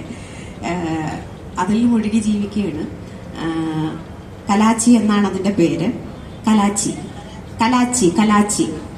കലാച്ചി എന്ന പേര് കഴിഞ്ഞ ഒരു സാഹിത്യോത്സവത്തിന്, DC-യുടെ സാഹിത്യോത്സവത്തിന് അനൗൺസ് ചെയ്തപ്പോൾ, അതിന്റെ കവർ അനൗൺസ് ചെയ്തപ്പോൾ അവിടെ ഒരാൾ വന്ന് പറഞ്ഞു, നിങ്ങൾ കല്ലാച്ചിയെ പറ്റി, അതായത് കോഴിക്കോട് ഒരു കല്ലാച്ചി ഉണ്ടല്ലോ, കല്ലാച്ചിയെ പറ്റി എന്താ എഴുതാൻ പോകുന്നതെന്ന്. കലാച്ചി കോഴിക്കോട്ടെ കല്ലാച്ചി അല്ല.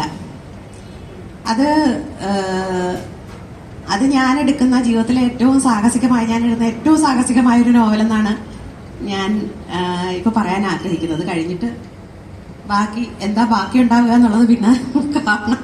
പല്ലാണോ നഖമാണോ? അപ്പൊ നമുക്ക് ഈ പറഞ്ഞ പോലെ ആ കലാച്ചിക്ക് വേണ്ടി കാത്തിരിക്കാം. വലിയ സങ്കടമുണ്ട്. സാനിമാഷ് അത് സാനിമാഷിനെ സമർപ്പിക്കണം എന്നായിരുന്നു ആഗ്രഹം. സാനിമാഷ് ഇല്ല എന്നുള്ളത് എനിക്ക് വലിയ സങ്കടമുണ്ട്.